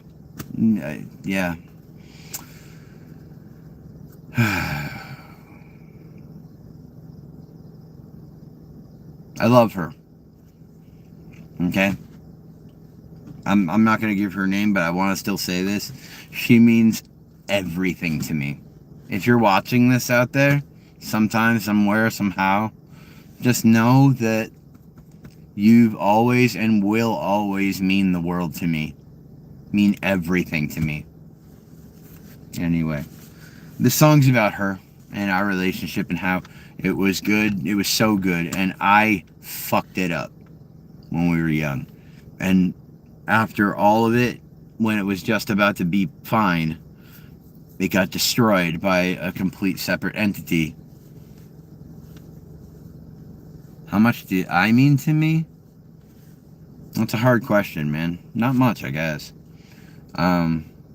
Other people mean more to me than me. You already said hi, Amelia. So this song's called On a Distant Shore. Here we go. So here we are at the beginning once again, starting right back where we first began. And as these decades become lifetimes, become visions, become new worlds, the loss of us and what we thought to see of this, and the loss of our feelings as boys and girls. Far across and far away, this vision encircles us every day. There you are, here I am. There you are, here I am. On a distant shore, where this all began, there you are, here I am. These splashing stars mute our senses to find the route to one another, to find the route to each other. If within myself I failed to see the fight that I was in, without that I might not be on the opposite shore again. Far across and far away, I'm sorry for missing every day. So now, there you are, here I am. There you are, here I am. across a distant shore where this all began. There you are. Here I am. That's it, guys. Okay. You guys have made my night. You really have. Thank you so much. Okay? I mean it. I really do. I appreciate every second that you've given to me. You didn't have to, and you did, and I appreciate it greatly. I hope to hit like and subscribe on my channel to keep up with updates and music, because it's just gonna get better. Right now it's kind of shit, but it'll get better. And hi, Militant Empathy. You came just in time. I'm just about to end the stream. I'm sorry. Jesus, 3.5 hours. Fucking Christ. All right. So thanks guys for hanging around. It really means the world to me. It does.